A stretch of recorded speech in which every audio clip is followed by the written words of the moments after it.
for research strategies. But I would also like you all to watch the YouTube that I have uploaded, the YouTube videos I have uploaded. Yeah, it's actually in your eLearn platform. You can see the eLearn platform. You just click, you get to the YouTube. For Arabic, we have a lecturer is translate Arabic. You have, oh, okay. For Arabic students, right? Brother Muntadi here did a session with me and translated it into Arabic as well. So you can search a YouTube channel. The YouTube channel, go ahead and subscribe it, and then you could watch other research methodology videos in there, including some of my supervision or group supervision sessions. Thank God, alhamdulillah, all my students, 20 some of them now, mostly PhD, are all 100% graduated. So there are certain systems that you can follow that can help you graduate. Yeah, so we have 100% graduation rate over here. And among the videos that I'm asking you to watch is the last video is on PhD success strategies. You should also watch that, right? One of my students who have graduated now did a recording interview, recording me, and so you could. I talk about 7 sabotages there, so you can also benefit. Hopefully, you can benefit from there. So if you are ready, and if we are ready for, okay, we'll start. We'll start the lecture. We're going to put up the PowerPoint. Okay. Okay. Now I would request you all to turn off your mic so that it won't interrupt the lecture, and it will help the rest to focus more. Yeah. So if you have chickens or dogs or cats at the back there, just turn off the mic. Afterwards, if you have questions, I can allow you some space. Then we can have some question and answer. All right. This is our first slide. And what is this? Sorry, I didn't bring my other classes. So, the title is. What's the title? The title is the Introduction to Research Strategies and Philosophies. Welcome to the world of research. So I present to you this image, this mountain. This is Gunung Jerai, Mount of Jerai, which is not too far away from Penang. It's about an hour plus minus. Yeah, you can reach there. It's also the site of one of the oldest civilizations in Southeast Asia. And the name is Gunung Jerai. It's also the starting point of how Islam spread in Indonesia. All right, should we go to the next one? Okay, research. So we are all into research right now. Why research? Why do we want to research? Well, we can have many answers, right? But I just want to capture a few reasons, rationality behind research, which is to discover, to develop, to test knowledge, right? So we want to make sure that our research leads to some discovery, leads to some development of knowledge, leads to some perhaps testing and challenging existing theories, extending existing theories, and contributing to knowledge, right? But why? Now, the truth. We want to know the truth, or the truth, right? Part of research is actually uncovering, unearthing, revealing, find out what the truth is about what we research, right? But here's the challenge, right? But is the truth out there, right? Like X-Files, is the truth out there, or is the truth in here, or is the truth up there? You know, only God knows the truth. Or are there many truths, right? Or can we know the truth? So we are now entering this journey of research. It's also a journey of scholar.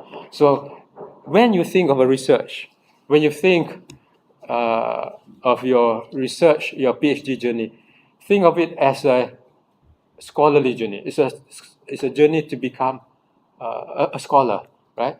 So what I'm asking you to do right now is to go deeper, into your own psyche to think about knowledge, to think about research, to think about truth, and what truth will you discover or reveal or you challenge, right? So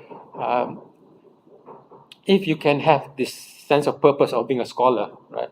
A scholar is not just completing a PhD, completing a master, having a viva oral defense, and you know, that is the yang part. But the yin part, the yin and yang, the seen and unseen, right? The unseen part, the more important part is the transformation, what you become at the end of the journey, right?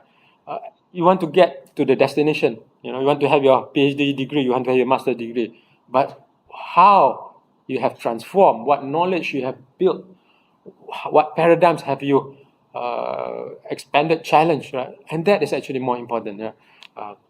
Now, let's go to the next one. So the truth. All right. I saw here, but my PC is a bit slow. Anyway, we were talking about 4 research strategies, right? And the question is, in your mind, when you look and listen to these research strategies, right? You want to ask certain questions. What is that? Okay, am I talking in AI right now? Okay. Okay, there are 4 research strategies, but each of these research strategies will differ or converge on 6 dimensions, right? One is the ontological or epistemological assumptions, right? What is ontological epistemological? Come in, yeah. What is an ontological and epistemological assumption? This is the part that many research methodology courses do not really explore. What is ontology? Ontology is the welcome. Yeah, we have another of your friends, Ko Salma. Welcome, Ko Salma. From Malaysia. At least we have a representative from Malaysia right now. Okay. What is ontology? Ontology is what defines an entity to be that particular entity. So if I talk about a chair, right? What makes a chair? A chair has a place to sit, a place to lean on, has 4 legs, right? But if I ask you, if I remove 1 leg, is it still a chair? Still a chair, because yeah, there are chairs that has 3 legs, right? What if I remove another leg or 2 legs? There's only 1 leg there. Is it still a chair? Yes, chair can have 1 leg, right? Now I'm going to do a magic thing now. Remove another leg. Yeah. Can it still be a chair? Still a chair. Still a chair. Yeah. What chair has no leg? This is not a riddle, is it? Like, Yeah. I think the essence of the chair is still. it's still a chair. So, well, a chair must be, you know, you remove. Is there a chair without legs? Yeah. Yes. Where can you find that chair? Japan. Japan. Yeah. They just bring it down, right? No, it's just Right. on the back. Put it back like that, and then there's legs, right? Right. That's a chair. So what is a chair then, right? You know, the same thing when we define a human being. A human being have eyes, nose, ears. We take out 1 ear, take out 1 eye, took out 2 eyes. Still a human being? Still a human being. So what is the essence of the human being? You know, how do you define? And then the same goes for economy, family, political economy. What's that? Technology, yes. Technology. You define what is the ontology of technology. What is the ontology of a family? What is the ontology of a country? What is the ontology of friendship, peace, right? If you say peace, can there be conflict in peace? Can there be conflict in peace? The answer is yes. Yes. Yes. Yes. Yes.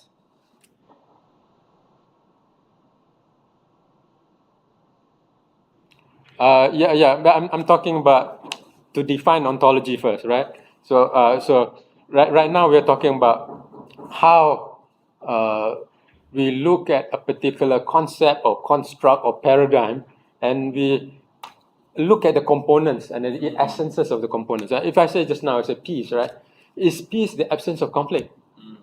Yeah. Or does it mean that a country without conflict is a peaceful country?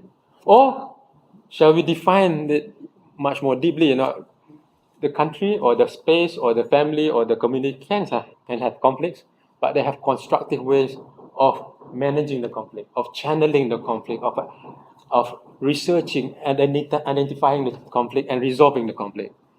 So so peace is, if you define it ontologically, if peace is in the absence of conflict, you might have problem there, right? But if your peace will have conflict as well, but it has mechanism to resolve the conflict peacefully. Peacefully, right? So you can, that's just an example of how we define peace. So when you carry out a research, Peace can by conflict. Conflict lead to the peace. that's right. Yeah. Yeah. But what it means is that conflict can also be, in the social sense, a constructive energy, a constructive reality. You need to have forces within the society, the government, the community, the academics, the NGOs, to come together, and sometimes you need to be confrontational, right? Sometimes it depends. So, if we define peace, you got to have that picture. If you define happiness, you define whatever it is, have that ontological understanding first. Now, ontological understanding actually will come from literature review, but not just that, but literature review with deep reflection, right? So whatever you analyze, whatever you're researching, right? Paternalism as a concept, or perantau, what was it called? Perantau, for instance, a concept, or CSR as a concept, right? How you define that. So that is ontology. Okay, so I will go deeper later on when we talk about ontology in the research methodology, right? The epistemological assumptions. Epistemology is, simply put, is to know how you know what you want to know, right? How do you research? How do you find out? The way to attain knowledge, right? Hello, gentlemen, ladies, please turn off your mic, so that we can all concentrate better. So epistemology is the way to obtain information, knowledge, and to build that knowledge, to how knowledge is being constructed, challenged, and all that. So epistemology, and we will talk about ontological and epistemological assumptions for all of the research later on. For instance, right now, if I say, how do I know Mutadi from Iraq? How do I know that I have an apple, right, in the room? How do I know that you ate the apple? What would be the epistemological approach, right? What? I will do assumption, for example. Assumption. So, if there is someone who Muhtadi in the room. But how do I know that you ate the apple? I saw you eating the apple, right? Observation, right? Observation, that is one way. Or if I do not observe, but the apple is in the...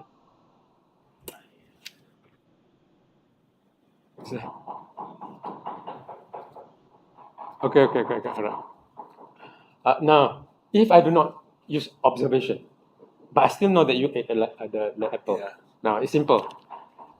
So I said, there are only three persons in the room, right?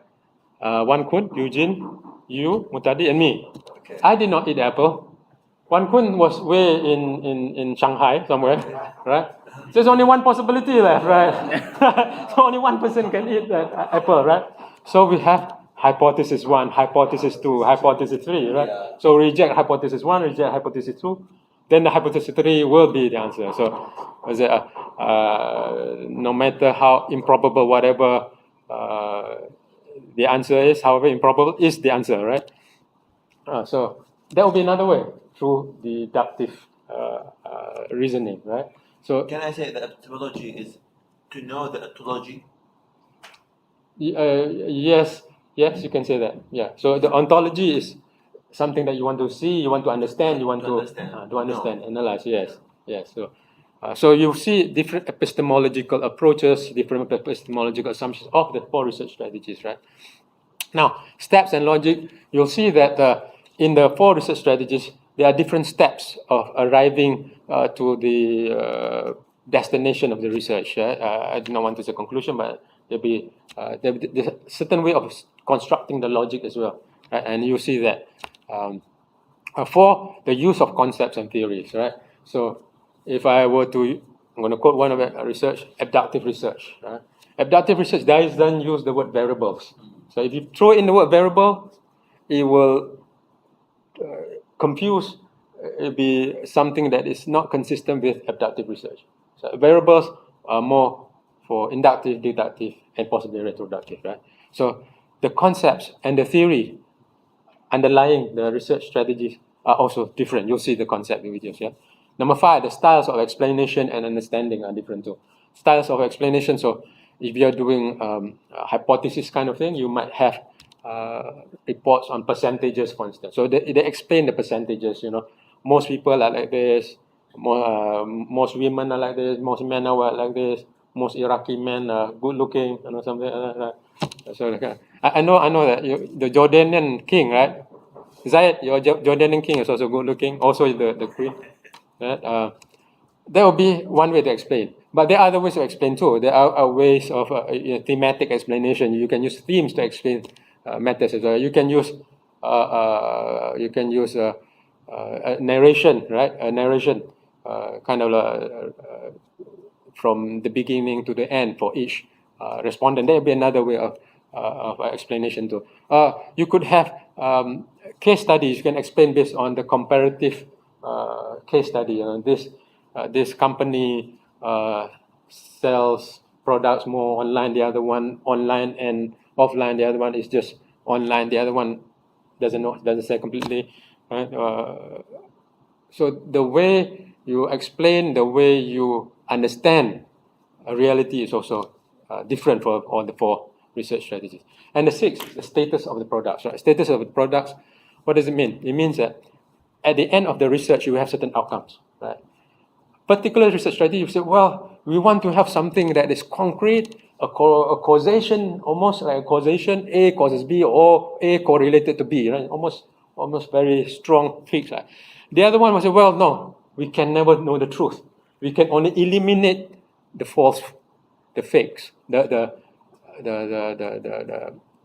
studies, the theory that do not comply to our observation. So we can never know the truth, but we can come close to the truth. Right? Another perspective was, well, our outcomes is just what is the reflection of the people's insights, right? So we are not here to question those insights. We're here to show the insight and how the insights can be portrayed, organized, explained in a theoretical or technical way. So these are different ways of looking at the outcomes of the product, outcomes of the research, right? Now, as an instructor as well as a supervisor, I always advise all the candidates, PhD, masters, right, to be humble in your conclusion, right?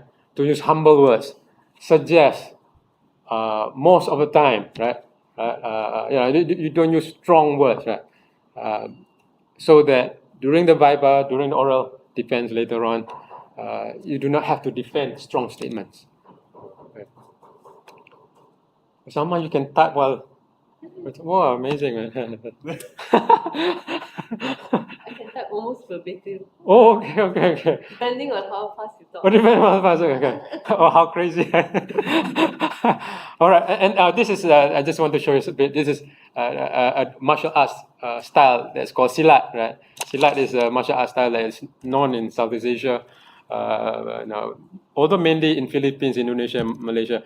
A lot of Malaysians might not know that there's Silat in Philippines. I happened to learn Filipino Silat in Manchester, remember, there's Kali Silat, right? There's also some parts of other parts of Southeast Asia as well. And by the way, Bruce Lee, Lee Xiaolong, right, has actually fought with a Silat master before.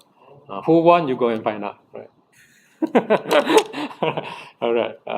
Next, Okay. So here we have the 4 research strategies. RS is research strategies: the inductive, deductive, abductive, and retroductive. Right. Now you ask yourself, right? You might ask me too. Why am I learning all these research strategies? Well, because you're a scholar, because you're a master and PhD scholar. You should be. We should always be. What's it? Okay. We should always be aware of the different kinds of research strategies, and if you focus on one particular research strategy, at least you know the strengths and the weaknesses of that particular strategy, right? And if an attack comes during the viva, during the oral defense, from a deductive or retroductive or an abductive, right, or a branch of it, you know. So you have this big picture of the oral research strategies. Right? So inductive research strategy, the underlying philosophy is positivism. Bacon and Mills and are the founders of it, right? They are observation centered, right? So observation is king, right? And then we have critical rationalism. Karl Popper, who is actually a skeptic of ideologies, basically, is the person behind the ideology of critical rationalism that promotes deductive research. Is logic centered. It's based on logic. So it's not just observation. Observation is below in terms of hierarchy logic. So logic is actually more important than observation. So then logic, which also includes the concepts. Yeah? So the third one, I'll go. This is just briefly introducing the cast, right? The people behind it, the paradigms behind it. Abductive research. Adaptive research, the underlying philosophy is interpretivism. The people, there are a lot of different theories, scholars behind it. The Max Weber is one of them. Schultz would be another one. Rico would be another one.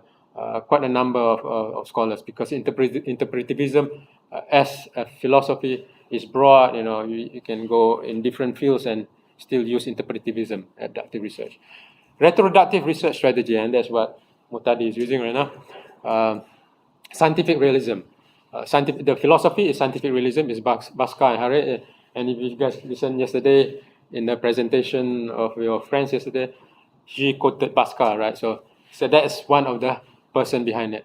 What they're interested in is generative mechanism or causal mechanism. They want to know what causes this whole process, this whole model, to capture the model almost in its entirety, in its totality. But the more important part is to unearth the generative mechanism. Why do we have photosynthesis?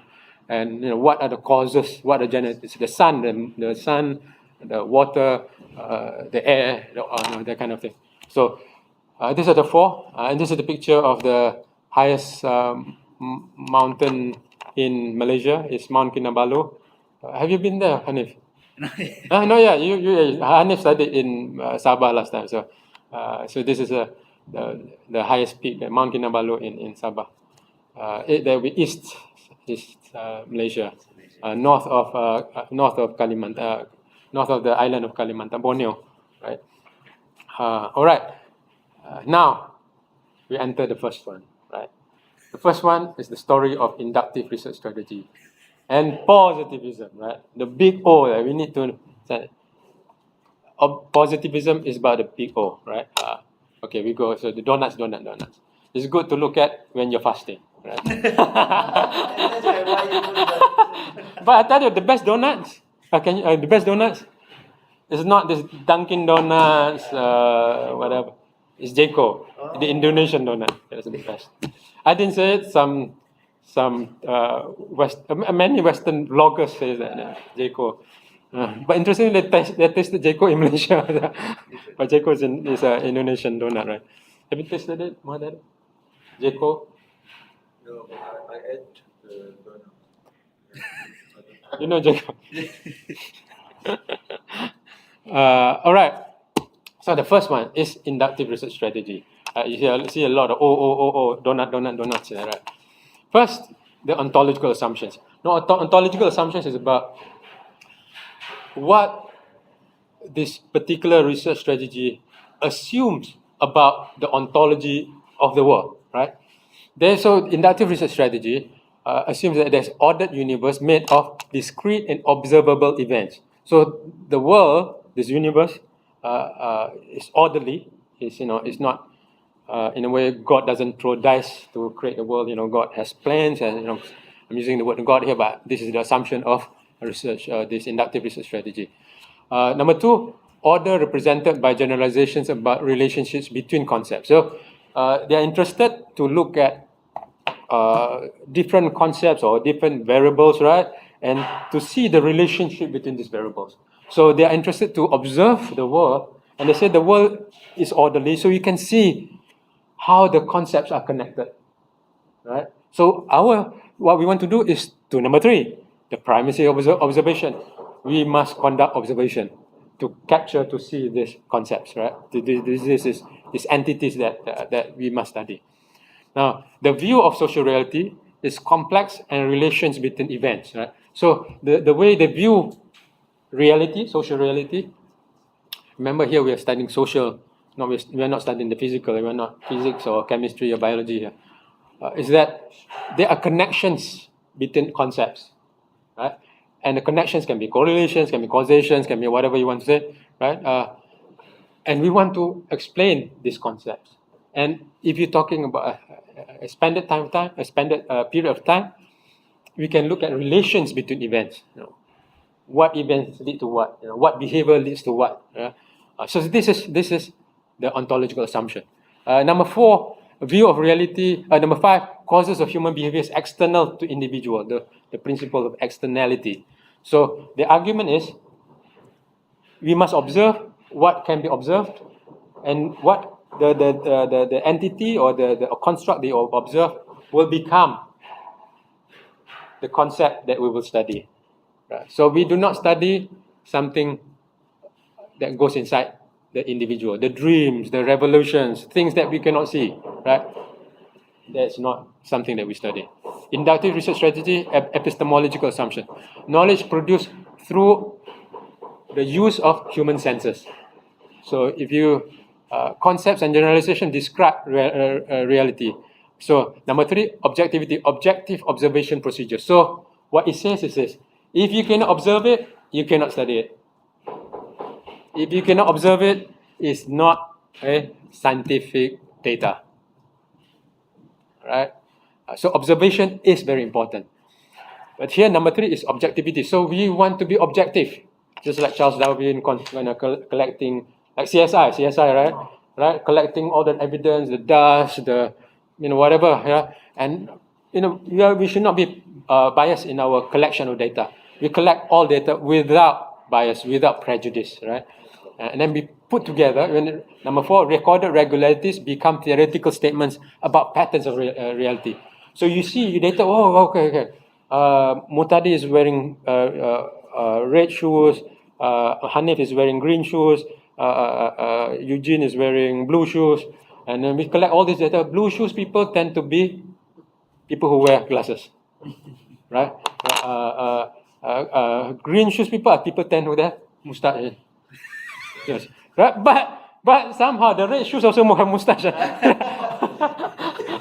So eventually you see all these patterns, right? These regularities, or you can make theoretical statements, right? Theoretical statements about mustache and beards and shoes, right? However silly that might be, right? But you can basically tabulate anything and you find some connections, right? So this is the picture of what research or inductive research is about, right? So the next slide. There's a comment, bro. Okay, go ahead. Thank you. I'm full now after seeing the donut.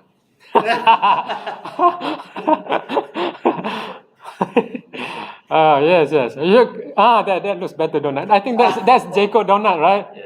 Huh? Is that Jacob donut? Oh no. No, it's not Jacob. No, that's Jacob. There, Jacob. Yeah. These are Jacob. The best donuts so far I've eaten is Jacob donut, and I have tasted quite a number of donuts. Donuts with sesame. Donuts, what? With sesame. What's Sesame. Sesame. Yes. Yeah. But that's not sesame. That's grounded nuts or something like that, right? Yeah, it's a nut. Yeah. But certainly, that's a good idea. The next one, inductive research strategy and positivism. So objective knowledge can only be derived from observations and data and collection of data. The presuppositionless observation. So we should not have, right, presuppositions, biases. I think people, you do not want to do that. They go in with a clean slate, right, and then you collect data. The development knowledge is through direct experience with what is observable only. What is observable only. Social reality is viewed as consisting of complex and causal relations between concepts, which I explained just now. And the causes of human behaviors are regarded as external to the individual. So the task of the social scientist is to develop generalizations, laws based on observation, right? You almost like gravity. Every time I let go of a pen, the pen will fall. That's the law of gravity. Just like the law of supply and demand. It's a law, right? So the positivist or the inductive research strategy wants to arrive at the generalization as wide as possible, that is applicable as to many instances, many spaces as possible. So what we learn from Kamchatka, yeah, the northern China can be applicable to South Africa. You want to reach to that level of, so that will be the ultimate, right? But that will be the ultimate goal, to come up with generalizations, to come up with the explanation about the world, that the world. You want to reach to the world stage. Now, in the social science, even humanities fields, right? There's a strong criticism against positivism, right? Now, before we criticize, I'm one of them. I'll be critical of positivism as well. But before we criticize positivism, we need to know that the history of it, the emergence of positivism, is within a context, and the context is at that time the knowledge and wisdom, right, was in the hands of the theologians, right? The theologians, the religious people. So if you want to know about something, you come to religious people. Religious people tell you this is the scripture says it, the Holy Scripture says this. I get the dream. I receive a dream from a prophet, from the angel, and then the angel told me to do this, right? And so these folks at that time, the scholars said, now, how can I develop knowledge if I had to keep on going to the theologians to interpret my dreams, to whatever? Right? So they want to create an alternative system of knowledge, right? That is independent of theological interpretation, theological the control, the monopoly of the theologians, right? Now, not to say they are not religious. In fact, many of them are good Christians. I mean, they are Christians. They are believers of God in a sense, but they model themselves after the sciences, the natural sciences, right? So you see, positivism is very similar to the natural sciences, right? So observation, data, going in without any biases, So that's where the knowledge was born. So positivism was born, so the inductive. Let's go to the next one. Okay, so this is kind of the 6 essences of inductive research strategy. Number 1, the objective knowledge, right? It's not subjective knowledge, right? Data collection, data analysis. So you collect the data, you analyze the data, you look at the patterns, you have patterns explanation. And from the patterns explanation, you reach generalizations, right? Ultimately, the goal is to arrive at the law of reality. Example, the law of supply and demand, law of gravity. So eventually, we can possibly understand the universe and to know God's thoughts. So what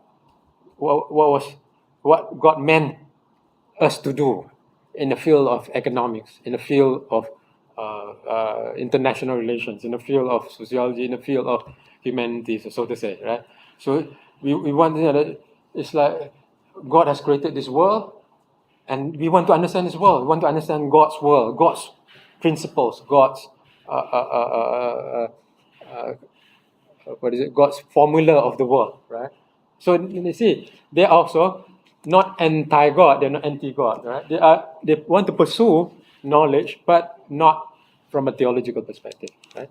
So let's go to the next one. So the 4 key general steps is observation, data collection, and this is very general, right? Then you go analysis, generalization, conclusion, and law, if conclusions from the observation is sufficient. So you need to have sufficient observation, right? Okay.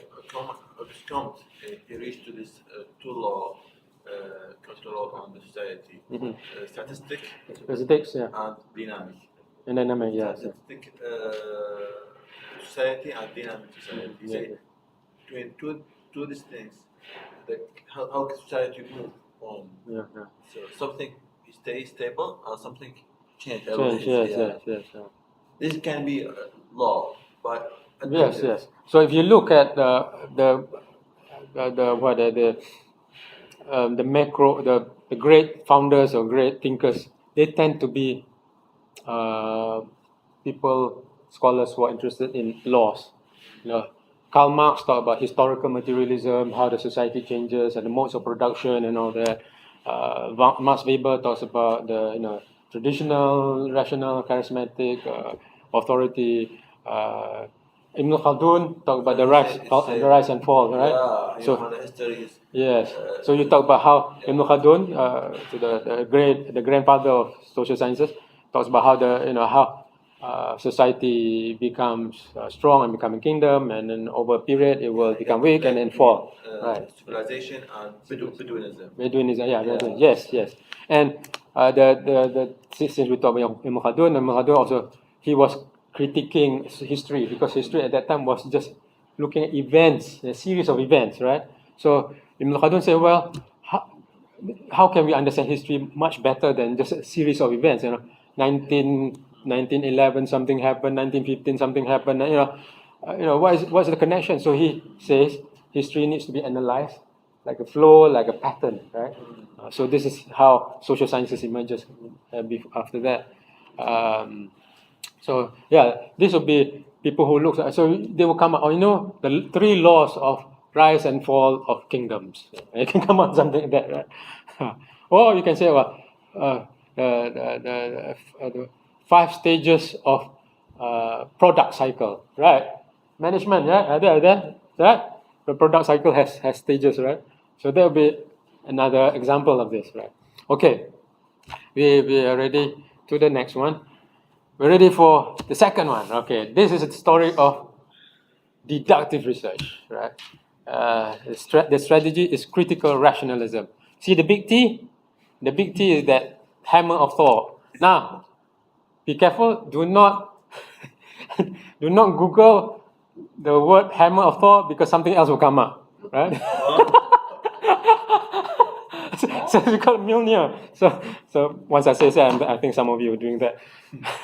So this is a story of the hammer, the Mjolnir, right? Deductive research and the underlying philosophy of critical rationalism. Let's go to the next slide. Okay. All right. This is the ontological assumptions. No, let me before I go there. This is an easier way to understand. Yeah. If the bird chirps in the morning, the sun rises. The bird chirps, the sun rises. The bird chirps, sun rises. You keep on collecting this data. You find that 99% of the time, when the bird chirps, the sun will rise. Right? So does it mean because of the bird chirping, the sun rises? No, right? Is there even a connection where the bird doesn't even have a control over the sun, right? Or even the chicken that crows, right? That doesn't have connection there. But if you look at it as purely connections between variables, right? A, B, C, you will not arrive to a true understanding of the reality. So this is where deductive research will come in, right? Deductive research, ontological assumptions are the same as inductive research. They are same, right? They also look at the world that is orderly and all that. But the difference is in epistemological assumptions. Knowledge produced through observations dependent on theory. Observation is not king, right? This is the difference. Observation is not king. Knowledge is produced through observations dependent on theory. So all facts are theory latent, right? All fact embedded in that fact, included in that fact is theory, is a concept, right? So the researchers can only observe based on language, concepts, and lenses that they have. We researchers can only observe, this is the argument, this is the epistemological assumption. We researchers can only see based on the concepts that we have, based on the thoughts that we have. Now, that picture down there, that doesn't look a nice color, but is that green or is it blue? If you look at my picture here, it looks like blue. Some, that picture there is not clear because it's projected. Some will say it's green. Well, the right color is turquoise. But if you do not have the concept of turquoise, you might not see the color turquoise. Some people say, "Oh, this is green, this is blue," right? But it's not green or blue. It's a concept in between those two concepts. So you need to see the concept. You need to have the concept to see to make the observation. You need to have the concept of sexual harassment before you can really see sexual harassment. Before there is still sexual harassment, but you cannot put it together because you cannot describe it as sexual harassment, right? And many other concepts. Unless and until you have the concept, you cannot see the thing, right? So if I tell you to look, research a tree, right? Some say, okay, I'll research the trunk of the tree. Some will go to the leaves, some will go to the roots, some will look at molecular level of the tree. So, how do you define the tree? Which parts of the tree? So the researchers of deductive researchers, we cannot rely on observation. We got to use our logic to arrive at a better conclusion. But even more than that, number 3, all knowledge is tentative and subject to ongoing critical, the hammer, evaluation. So all knowledge must be tested again and again and again with a process of critical evaluation, right? And then whatever remaining is considered as tentatively, temporarily true, right? Not the truth, only true until another fact can negate, debunk it, right? So the idea now is that we cannot observe unless we have the concept to observe, right? And if you think about it, if we want to, unless we have the concept, we cannot see that idea. Patriotism, paternalism, nationalism, friendship, right? You need to have that concept. This is the argument they put forth, right? The next slide. Okay, so deductive and critical rationalism also referred to as post-positivism, right? All observations are considered to be dependent on theory, and observations exist within a horizon of expectation, probably limited by concepts. So if we have an expectation horizon, even though we go without any presupposition, we do not have the concept. Do not forget about concept. This is what inductive reason. You collect all data. Even with that in mind, we will only collect the data that we see. You can only collect the data that we can define. Right? The data we cannot define cannot be collected. Right? So that is the horizon of expectation. Right? Theories are boldly put forward to trial to be eliminated if they clash with observation. So it's opposite to that one. Then you start with data. This one said, well, you start with theory, and then what you want to do is not to prove the theory, but to eliminate, to test the theory, right? To test the theory. So over there, just now is about using observation to build knowledge. Here is about using theory to test knowledge, to test the reality, right? So to be eliminated if they clash with observation. So the task of social scientists is to challenge and be critical towards dogmatic thinking and disprove any false theory. Hence the principle of falsification, right? So in critical rationalism, remember the word critical, right? Is about falsification. Is the theory falsifiable or not? If a theory is not falsifiable, it's not a scientific theory. So unlike inductive just now, if a fact, if a reality cannot be observed, it's not a scientific fact, it's not a scientific object, right?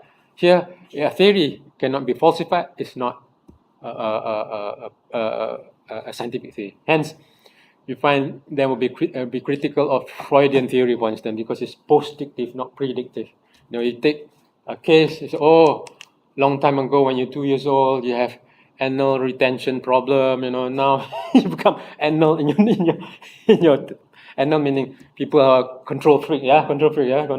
So any problem can be explained from the past because it's post-dictive. So it becomes a theory that cannot be falsified. Right? It's not easy to falsify it, rather. So a lot of scholars from the critical rationalism would criticize that Freudian theory. Now, you should also note the people, especially Karl Popper, a person behind. He has lived half of his life in Eastern Europe, so he was under communist rule. And then he moved to UK. He moved to London, right? Under the free market capitalism. So he saw both dogmas. He saw both ideologies, and he said scholars of both ideologies were promoting the ideology, were operating within the paradigm of that ideology. So they are limited. So the task of a scholar is to challenge dogmatic thinking, challenge theory, right? So next one. Sorry, bro. Okay. Somebody wants to ask. Okay, one question allowed. Yeah, his name is Jamal Numan. Jamal, okay. He wants to ask something. Hey, Jamal. Go ahead, Jamal. Yes. Hello.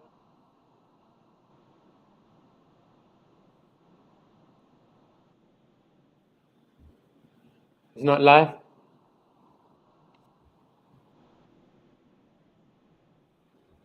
You want to make sure this is live. Oh, are we live?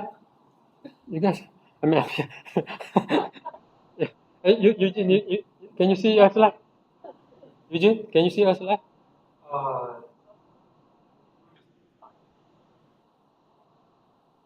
Oh, okay. Don't worry about it. I will tell you where you can get it if you are not sure later on, right?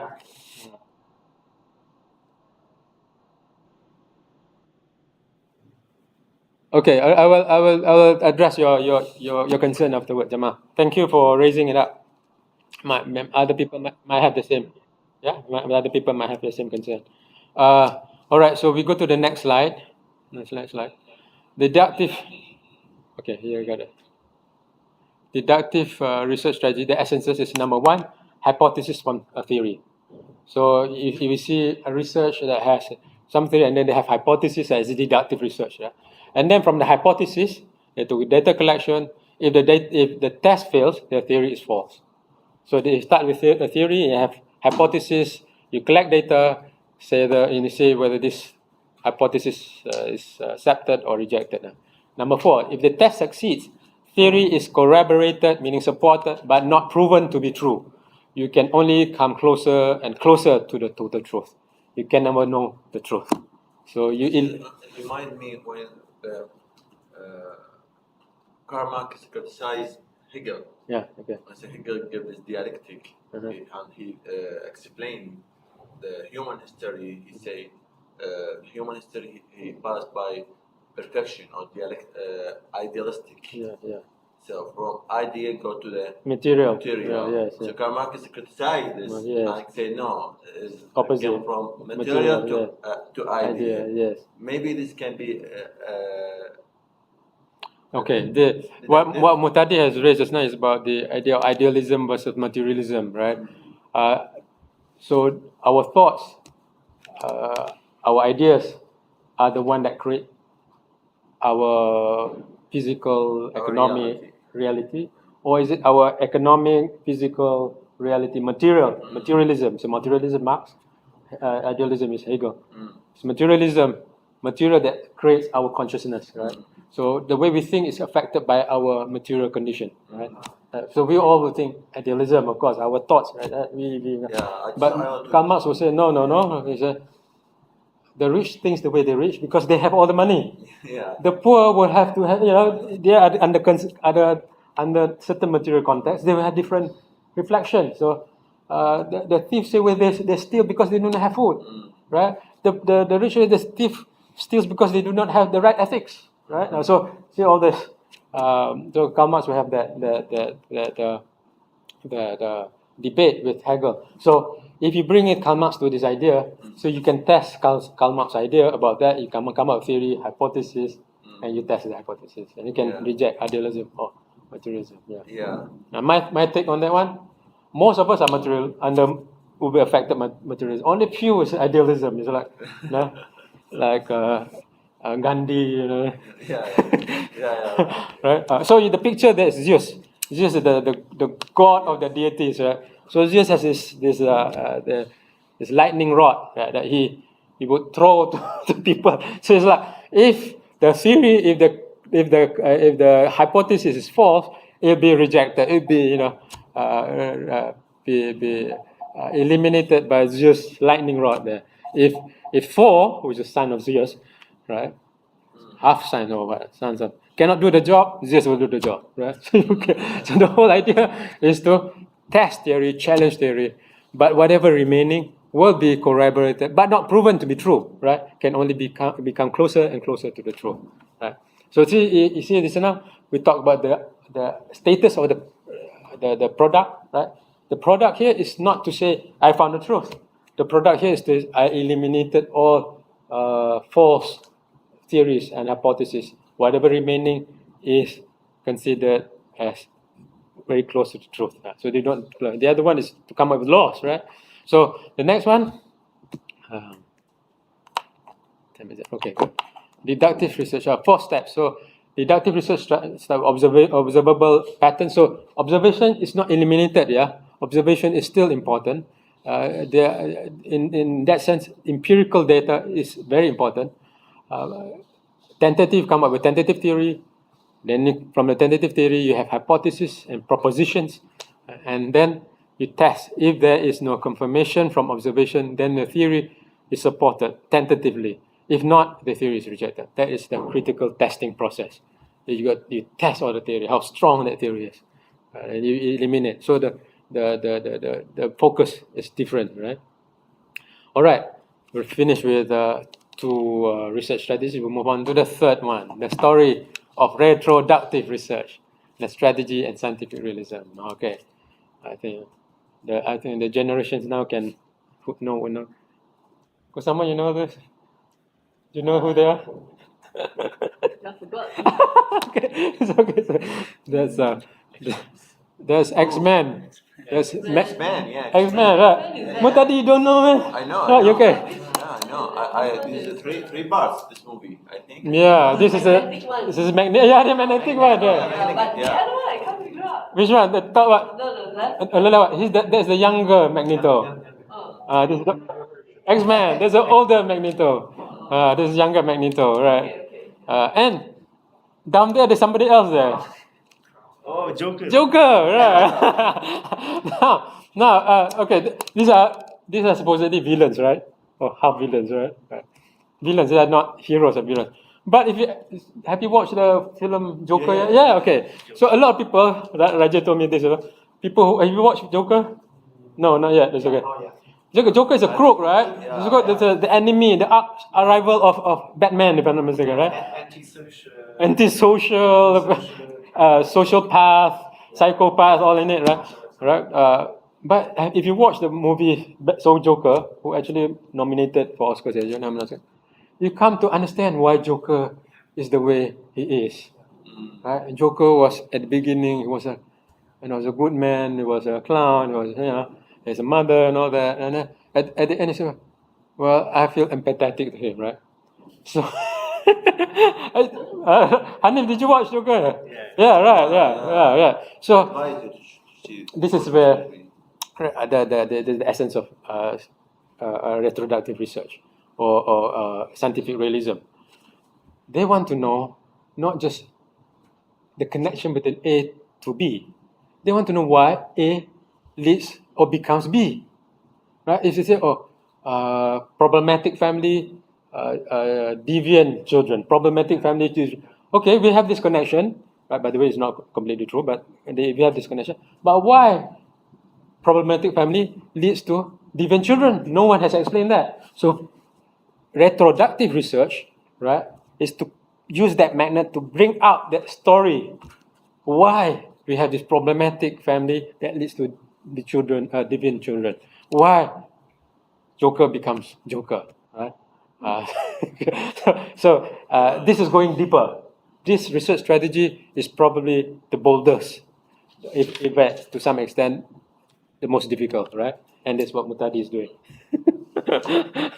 Okay, we go to the next one. Now we have the U there. U is big. U is the magnet. I see retroductive. U is the big one there. You remember the magnet. We go to the next one. Okay, ontological assumptions. Number one, the world is socially constructed reality. So this is important. So they are not emphasizing on empirical as much as inductive and deductive. They're focusing on social construction.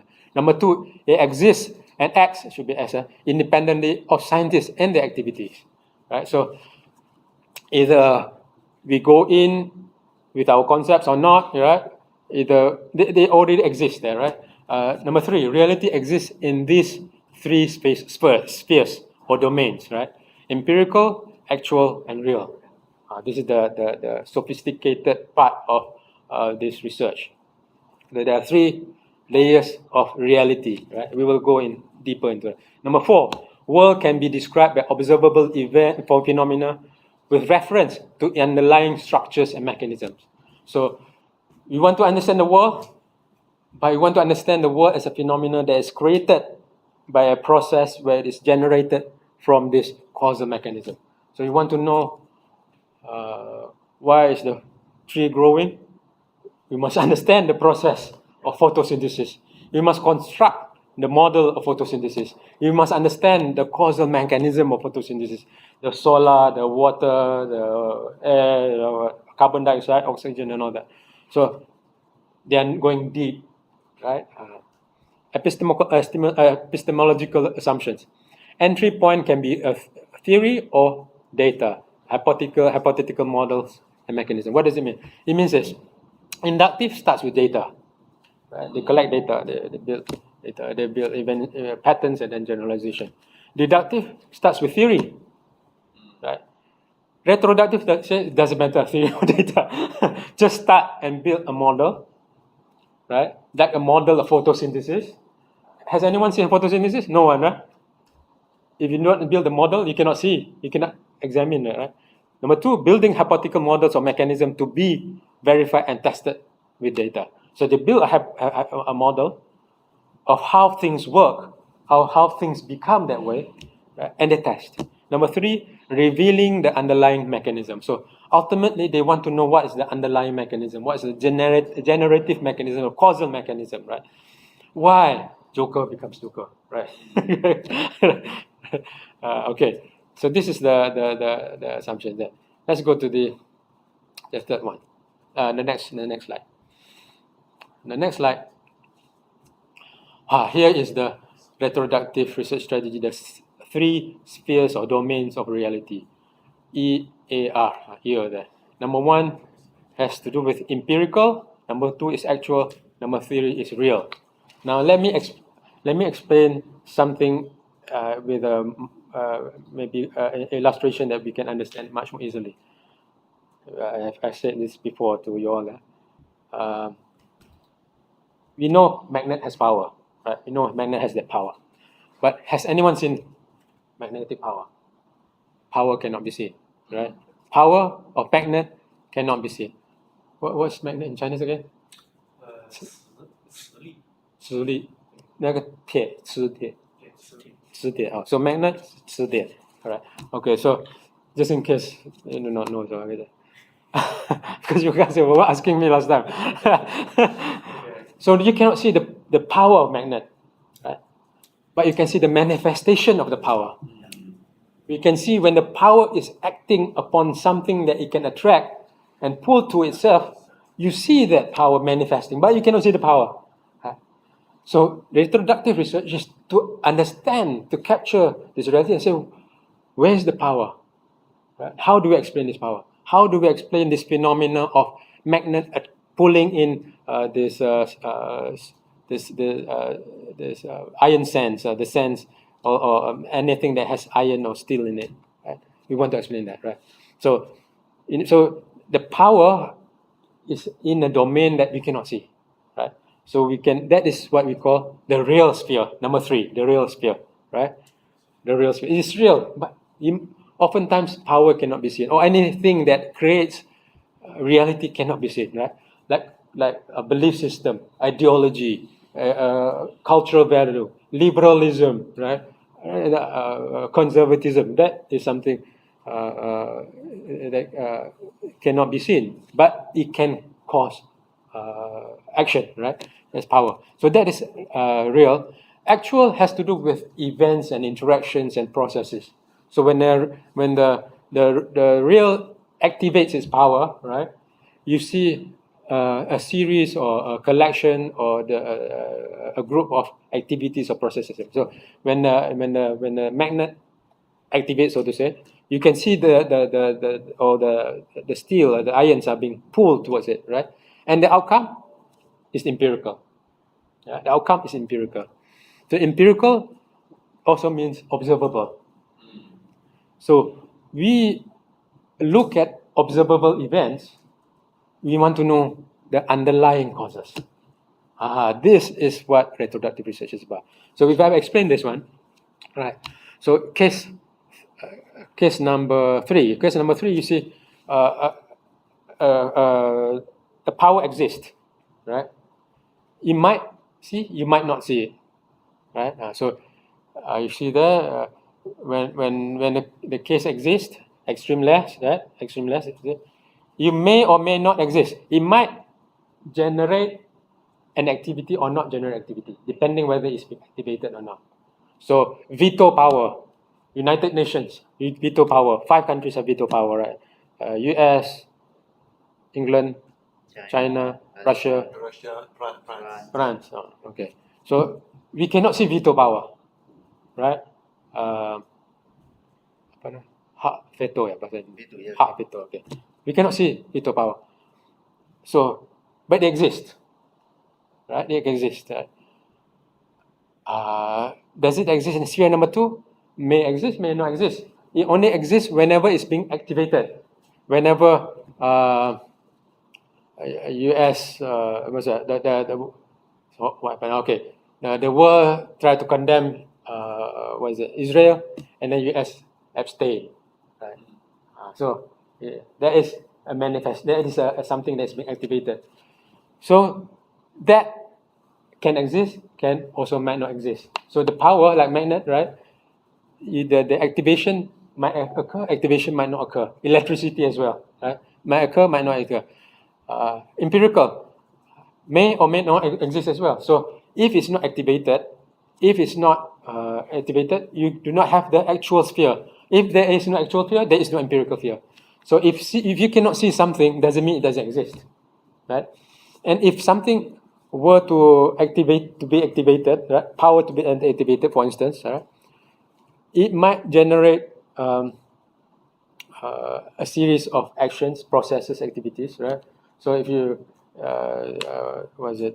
if you see the veto power when it's being activated, you see discussions about it. You can whereas the generative mechanism, the empirical is basically the outcome, and the outcome is usually observable, right? So retroductive research strategy says that this is total reality. So social reality has generative mechanism. So our job is to explain the generative mechanism. So like what your friends who graduated now, Muzakir, he was looking at the transformation of universities, right? Transformation of universities from stage 1 to stage 2, 3 stages. He was looking at what causes it. It could be the leadership. It could be the relationship with the government's power. It could be the board.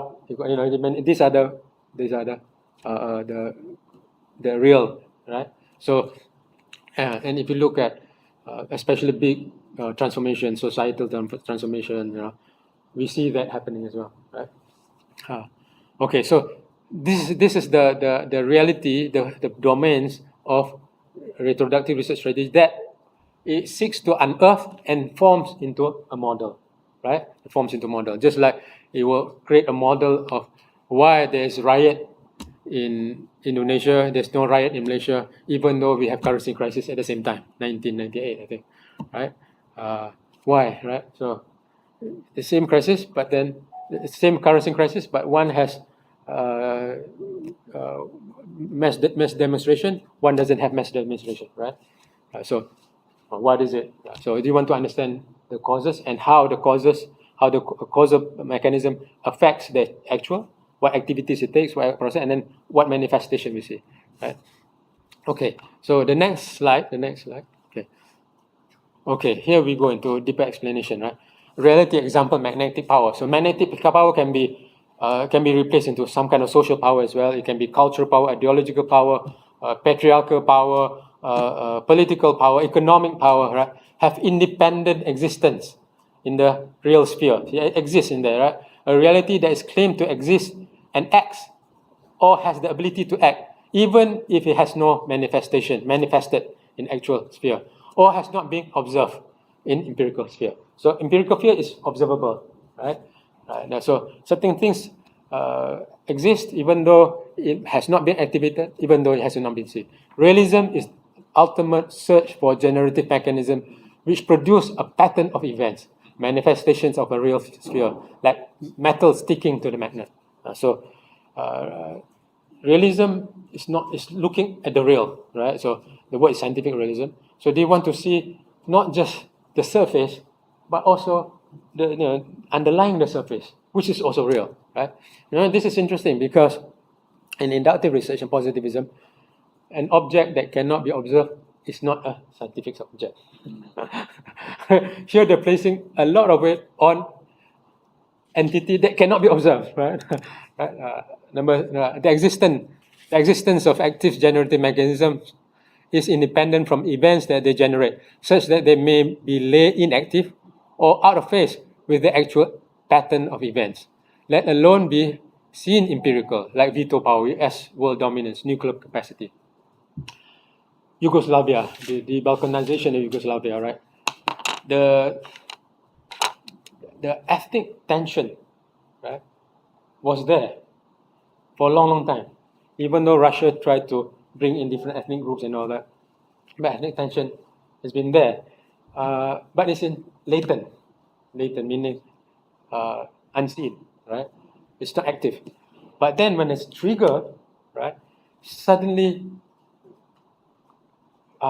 neighbors can fight each other based on the ethnic history, ethnic memories, ethnic conflicts that they invoke, right? So you can invoke a certain emotion or power or sentiment, and that sentiment can be a causal mechanism, right? So hence, three overlapping domains or spheres of reality exist: the empirical, the actual, the real. So whenever you see empirical, you got to ask, what is the activity, the process that leads to empirical, and what is activating this process, right? So the task of social scientists is to unearth this generative mechanism, this causal mechanism, and develop a causal explanatory model. What mechanism generates the event, actual reality, and how this process happens. So you have come up with a model, right? So you need to come up with a model, which is right? To explain why Joker becomes a Joker, and why problematic family can have more deviant children. Right? And that is the model. So you come up with a model, but in the model, the core of the model is the generative mechanism. So it's the model and generative mechanism. So how do you build a model to demonstrate photosynthesis, or that traffic occurs due to human values, road structures, lack of affordable and accessible public transport, which is the domain of Kusama. You can put together all this, and you can find a model to explain that. Yeah. So So sometimes, when you have a certain components alone, you might not have problem. But you have a lot of these components plus another components, the components of the generator, might have problem, right? Now, okay, the next slide. Next slide. So the retrospective research strategy, the essence is number one, most important is the real sphere. The focus is on the real sphere, right? Number two is construction of hypothetical model to capture the explanatory mechanism. So it's not just the real sphere, it's to explain the mechanism that leads to the empirical, right? Why is the paternalism has been transformed from one stage, right? Before occupation of America of Iraq, and then post occupation of America of Iraq. Right? So it's a model verification and multiple testing. Number three is once you have this model, you will verify and test the model many times. See whether there are data that contradicts the model. Then you improve the model, change the theory, change the hypothesis, change the theory. So it's an interactive and iterative process of testing and improving the model, testing and improving model, and see until the model can explain the phenomena, right? So the next one. Okay, the 6 steps. So we see occurrences and assumptions about the occurrences. So we come up with hypothetical model of explanatory mechanism, right? So we say once upon a time we say the causes of death, the causes of illness is inside the blood. So we say okay, then we bleed the blood. So the causes of death is germs. We come up with different model to create it, right? Number 3, observation and test. So you test the theory, you test the model, you test the model. So it's a model and not just a theory, by the way, a model. Improvements of hypothetical model. And then observations, so it's the process of testing. It's almost like deductive, it's almost like deductive research, it's testing. Right? Number 8, discovery of explanatory or generative mechanism. The magnet power of the magneto. What is the magnet behind it? So you want to know what is the magnetic power there. So that is the 6 steps, right? All right.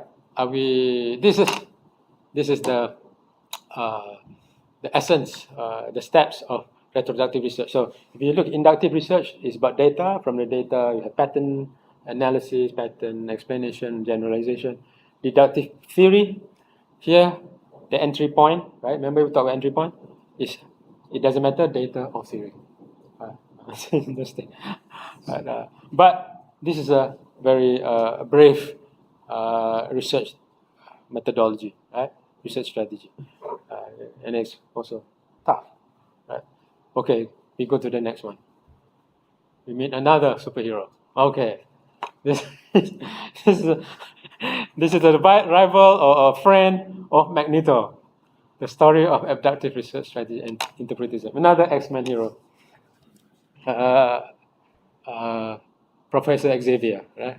There's the older version, there's the newer version, the younger version. Professor Xavier. What can Professor Xavier do? What can he do? He can read mind, right? He can read mind. That's what you're doing now. This is you want to read mind. Telephysiology. Huh? Telephysiology can read your mind. Yeah. Clairvoyance, I think it's called clairvoyance. And also telekinetic. Yeah. Okay. Can he's not telekinetic, right? Is he telekinesis as well? He can levitate and all that. Oh, he can, yeah? Can he? Yeah, that's why he does this, right?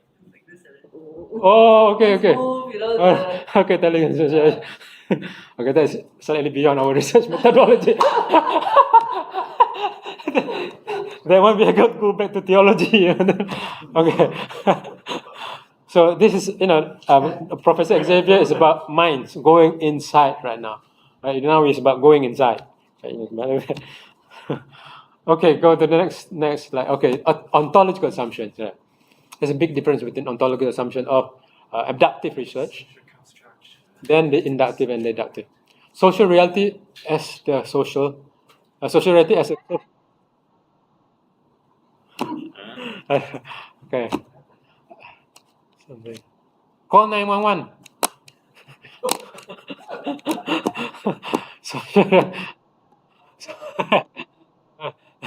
social reality as social construction of social actors. So, adaptive research strategies. By the way, adaptive research strategy is also only for social sciences, not social sciences and the arts and the humanities, not for the sciences.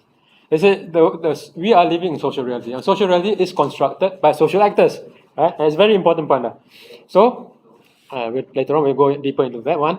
Number two, it has a relativist versus an absolutist view of reality, meaning there can be multiple and changing social realities. This is where we talk about the truth, and multiple truths. So, the abductive research strategies and interpretivism might subscribe to the idea of multiple realities, multiple truths, right? I do not know whether in China or Iraq you have that. I know in Indonesia we have that because we share it. We have this belief that in some villages we have this bonian. Have you heard of bonian? Bonian. Bonian are invisible beings. Invisible beings that can marry with the locals and then go away. The local will go away with the invisible beings. Right? So it's the world of Nusantara. Malaysia, Indonesia, Brunei have this. And if you go to the whole village, they all believe in it. They all have stories. And so, I was married to a Bunyan. I have a cousin, and my grandmother and my mother-in-law was a Bunyan. It's like invisible world, right? So if anthropologists would oftentimes discover stories like this. So they say we should not, be occupying this moral high ground and judging them. Yeah? This is their truth, and they believe in their truth, right? So, anyways, this is number two. Number three, the social reality is produced and reproduced by meanings emerged from interaction and negotiation of social actors. So, social reality is produced by social actors. How is it produced? It is produced and reproduced by the meanings emerged from the interaction and the negotiation of the social actors. So, meanings is the center to understand social reality. Number four, social reality has been interpreted by social actors even before the arrival of researchers. Again, affirming the idea of researchers is not, the one that is should be driving this research. They already has their own theory of why things are the way they are. Right? So adaptive research strategy, assumptions, epistemological assumptions. Source of social knowledge is everyday concepts and meanings shared by social actors. So what does this mean? You want to know the social reality of a community, of a village, even an urban community, whatever, or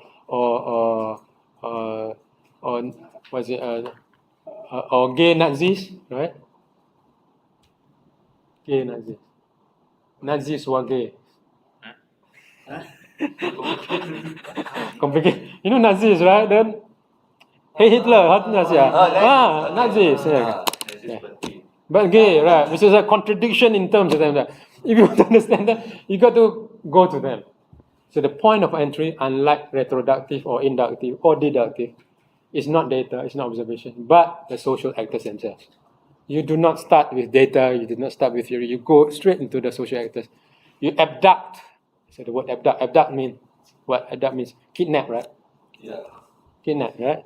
Kidnap their thoughts, right? So number two, you're abducting their inner meanings and and then this is epistemology. It abduct the inner meanings and then redescriptions into technical and field-based social scientific knowledge.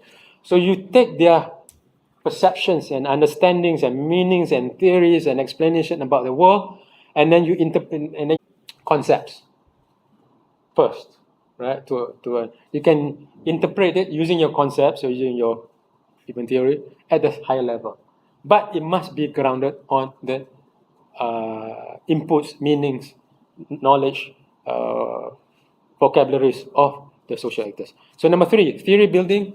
Explanations can be developed into theories about social reality based on social actors' social construction. So it's not about testing theory, it's about theory building. You build theories using adaptive research. So one of us, many of my students actually, graduated now, is teaching at UKM. He was studying the well-being concept of the Bidayuh indigenous group in Sarawak. So, and he found out there are different conceptions of well-being, actually sejahtera, in well-being for the Bidayah who are in the jungle or in the fringes of the jungle. So they have different interpretation of well-being. So if you are a government agency, you come up with a government definition of what well-being is, 1, 2, 3, 4, 5, 6, 7, 8, 9, 10, and you want to impose on these people, you say, I'm not interested in this, and I'm not interested in breeding some kind of livestock. It's not in our culture. So if you impose something without understanding the culture, the meanings, interpretation of the community you're studying, you're imposing something is not relevant, maybe not useful for them, might be damaging for them too. So my friend or my student who I first studied kind of top down and then become bottom up. Then you can know what are the emotions, right, of the people you're studying, right? So one of the things, one of the research I study is, we go to the next slide. Want to explain it. One of the research areas that I look into is migrant workers or migrant workers. The migrant workers discourse has been basically dominated by a discourse of exploitation, of abuse, of unhappiness, of inequality. But if you go, and we did that, go deep into understanding, the meanings they attach to their work, to their life, right? Almost 180% opposite that, right? So this is this picture, right? This picture. The adaptive research is to see, to sense, to feel the world from the social actors' very own eyes, experiences, and emotions, and use their own words. So if you see this, right? I mean, these are folks that are doing some real hard work, not wearing shoes, and pushing something heavy. Women there, the men doing something in front. I'm not sure he's really pulling or not. But what emotions you get from them, right? They look like quite happy, right? They're happy. They look like quite happy, right? And now, in our research with migrant workers, Indonesian migrant workers, hardships can be interpreted not necessarily as suffering, but as something to take pride of. I work really hard. I work 10 hours, 14 hours a day. I take pride of this, and now I'm like this. So they give different interpretation to what we observe as pain. They might give different interpretation to that, right? We see as pain, we see as suffering. They might not see as suffering. So the point here is this: if you want to understand the world, we got to go inside their world and let them explain, and use what the explanation they give to us, and then interpret to a higher level of analysis. That is the essence of it. So we don't go them and what is it? Yeah. The example of our research last time was we were looking at, are you happy working in Penang? It was a simple research question. We were asking the wrong question. At the end, we found out we were asking the wrong question because happiness is not the most important thing to them. I'm asking a Western question, right? The Western pursuit of happiness and happy, right? But for them, the highest state of emotion is a twin emotion we discovered. It was two things. It's the familial giving. They can give. That's the joy and gratitude to God. So like that's the meaning they attach as the most important meaning to their work, and the way they interpret what we see as pain, what we see as a difficulty might not be interpreted that way, right? So for instance, if you study sex workers, right? Sex workers they are immoral, not religious, right? Spoil marriages and all that. But if you look at studies of sex workers, they might solat 3 times a day. They might pray, right? They might say, "Oh, this is rezeki anak solehah itu. These are blessings from God when they get money, right? So you look at that, they interpret the whole experience quite differently. So they get money. This is for my child, right? And we're talking about sex workers here, right? The whole interpretation of their world from our world is quite different. So we got to understand their world from their own language, from their own thoughts, and weave it together, and then we form an understanding of what their world is about, right? So let's go to the next slide. I'm about to complete. Abductive research. This is Bruce Lee. Lee Xiaolong. Be like water. 沉水. Yeah? 沉水. Right? 沉水. Lee Xiaolong. What does it mean? Okay, I'm going to talk. We've got to be like Bruce Lee here. Abductive research, the process used to generate social scientific accounts from social actors' accounts. So that is the process, right? From social actors' accounts. Right? Not that we go and observe and make our own observation. No, not that we get it from them straight away. Abductive strategy is peculiar to social sciences. Interpretivism is often referred to an anti-naturalist or anti-positivist. Not just post, right? Anti. It considers meanings, motives, intentions that people use in their everyday lives, and that directs their behaviors, right? So, why do I behave this way? Because this is how I see myself. Right? This is what motivates me. Subjectivity. So, insider versus outsider point of view. Social world is the world interpreted, experienced by its members from the inside. Right? So that is the social world. Intersubjectivity. Members of particular society share common meanings and interpretations, and they maintain them through their ongoing interaction together. So when we study a particular group, a particular, it can be institutions, in fact, yeah. There's an intersubjective understanding of the social reality. So we want to capture the intersubjective understanding, meaning the subjective understanding that is collectively shared by the people.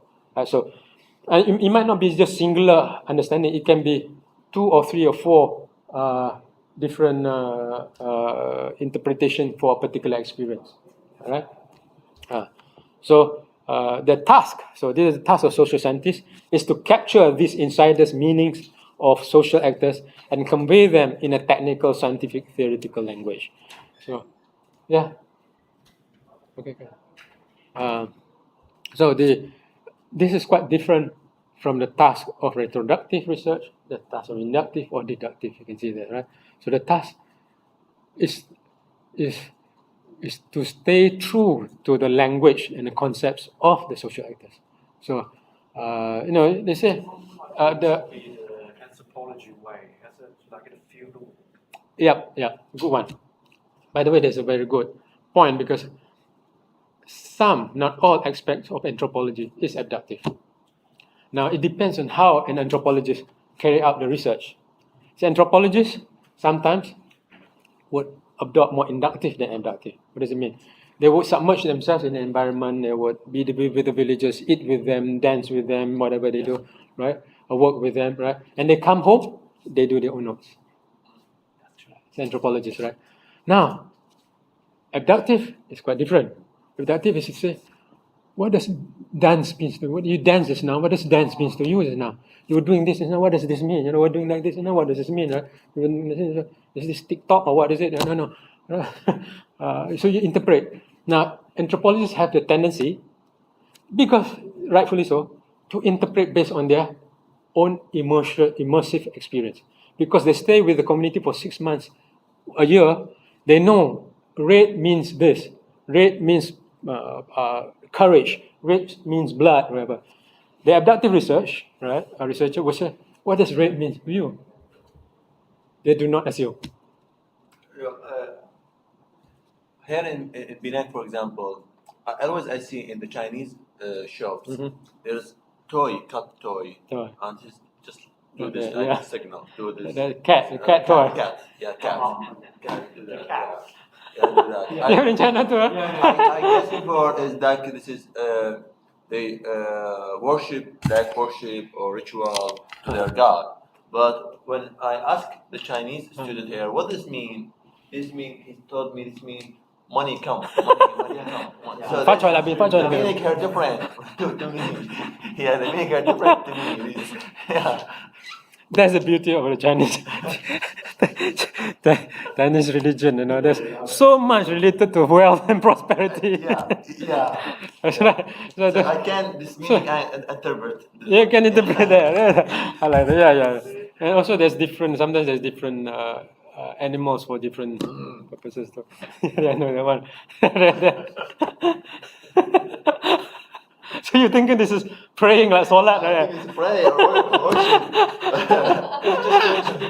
Yeah. Those hands. Just Money come. yeah. So now the strengths of just now you were raising anthropologists, right?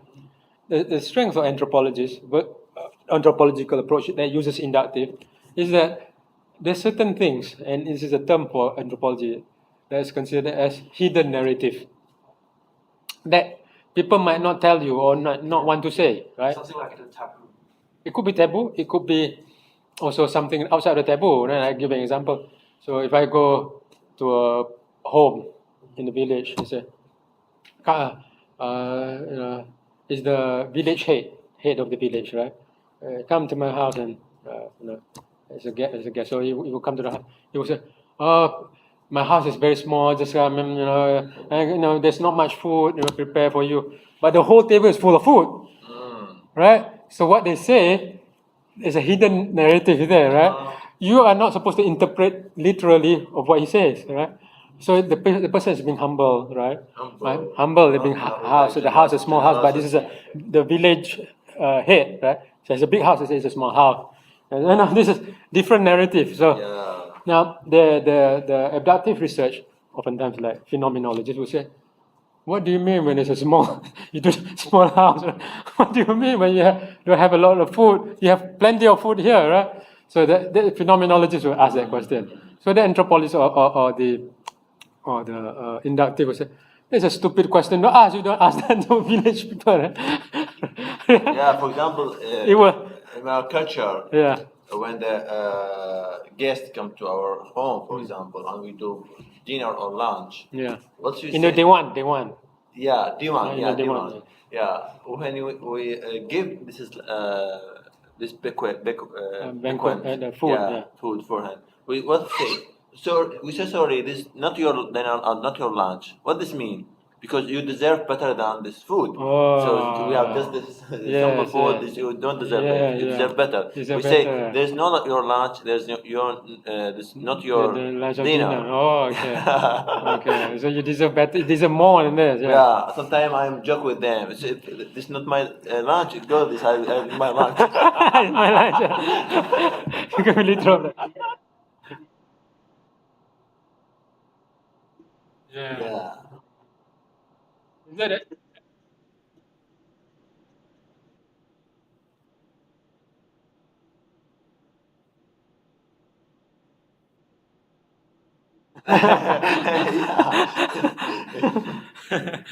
So it's a joke in the Arabic community there, yeah.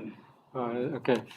So now the point about be like water is that Bruce Lee says when you're like water, you're in a cup, you become like a cup, right?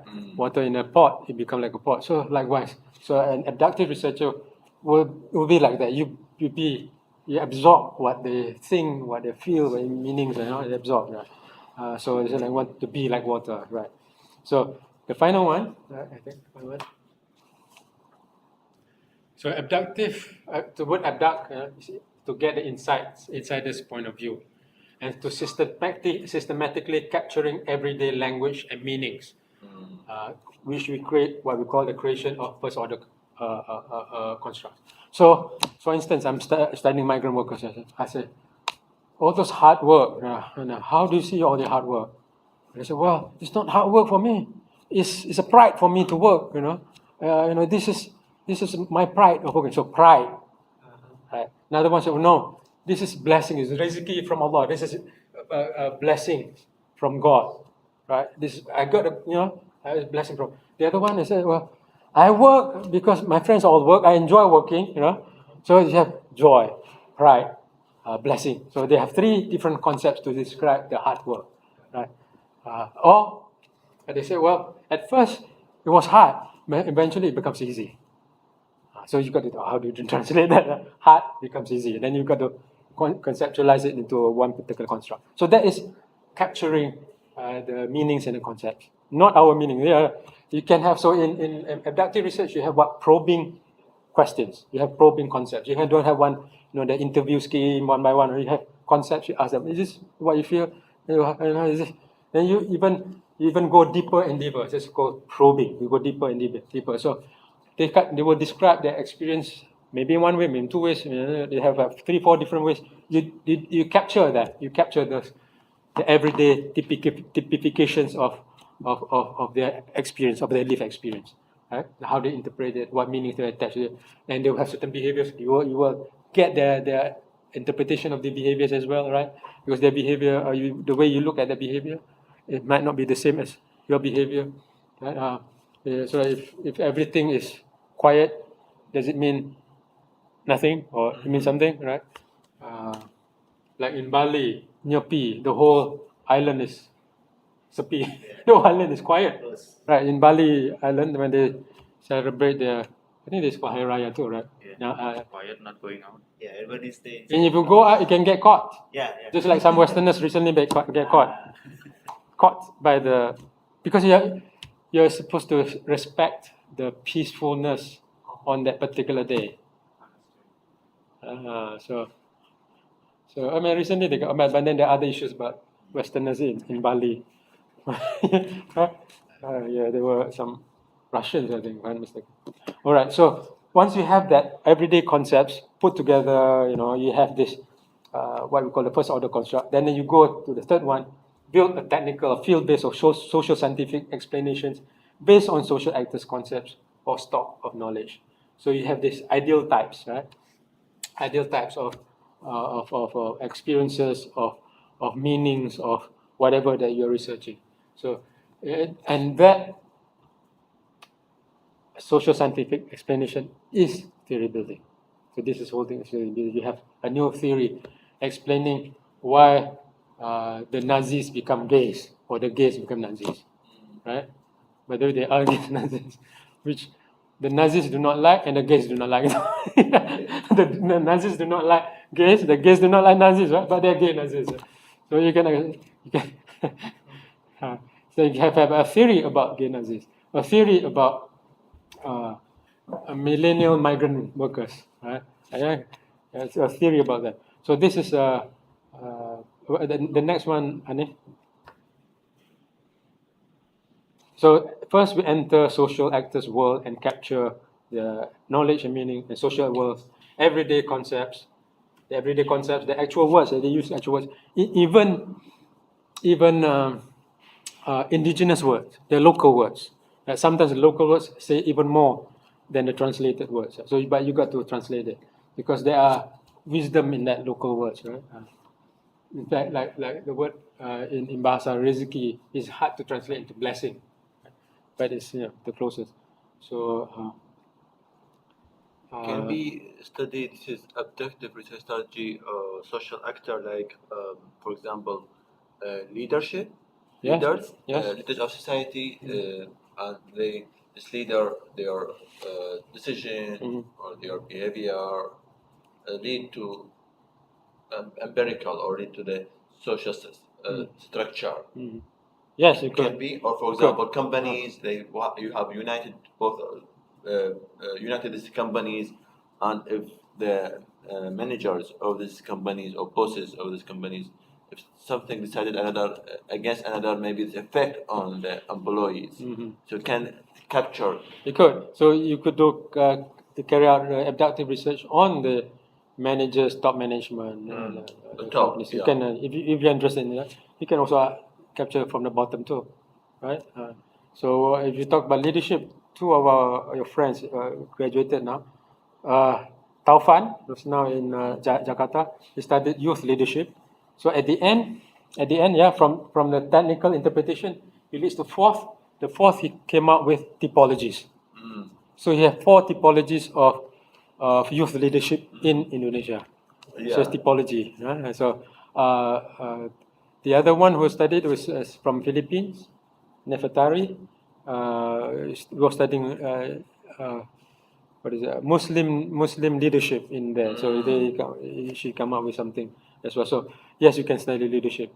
So the fourth one of the examples of a more interesting outcome is typologies. So typology built from the different, because the social actors might have different interpretation, different inclinations, different explanations. But you can say, well, there are four typologies of youth leaders. The four. They can come up with that one. So at the end, you have the theory building. At the end, and this is where you can use for future theory testing. So you can all these people capture them and you have this is where the first time I think Professor Xavier, when he first got his, what is called that thing? Yes, this machine is computer, right? Aduh, apa itu? Apa they have got it. First time he, no. I forgot what the name is. The big machine. The big machine. They can attend. So he put in that. He tried to trace, and he got really a big headache because there's too many voices coming in. Right? Yeah. You mean with X-Men? X-Men. Yeah. You know that thing there. Matrix? Like Matrix? Matrix would be Keanu Reeves. Yeah. This is the room. Yeah. Yeah, the room, right? Raji, are you looking for it now? Yes. Cerebro. That's right, Cerebro. Go on. Okay. See, we learn research methodology. We also learn Marvel heroes. Cerebro. So the idea is to capture all the meanings and categorize them. It's almost like inductive in some ways, right? And then, but the important thing is, this is 2-layer. Why is there 2 layers of analysis? It's because the adaptive research doesn't want to contaminate the meaning, the words of the social actors. So we have a 2-layer analysis. There are people in this school of thought that says we should not go to the third one. Now, who are you to impose? The third one is a second order construct, right? Why should you go second order construct? We leave it as it is. This is what they are. This is what they explain to us, right? But this is where we got to do a bit of a mental gymnastics, comparing between different thoughts. And I remember having this discussion with my supervisor. He argued and he said, "No, we should go into the forest and help the indigenous people." Right? But a lot of anthropologists do not like the idea.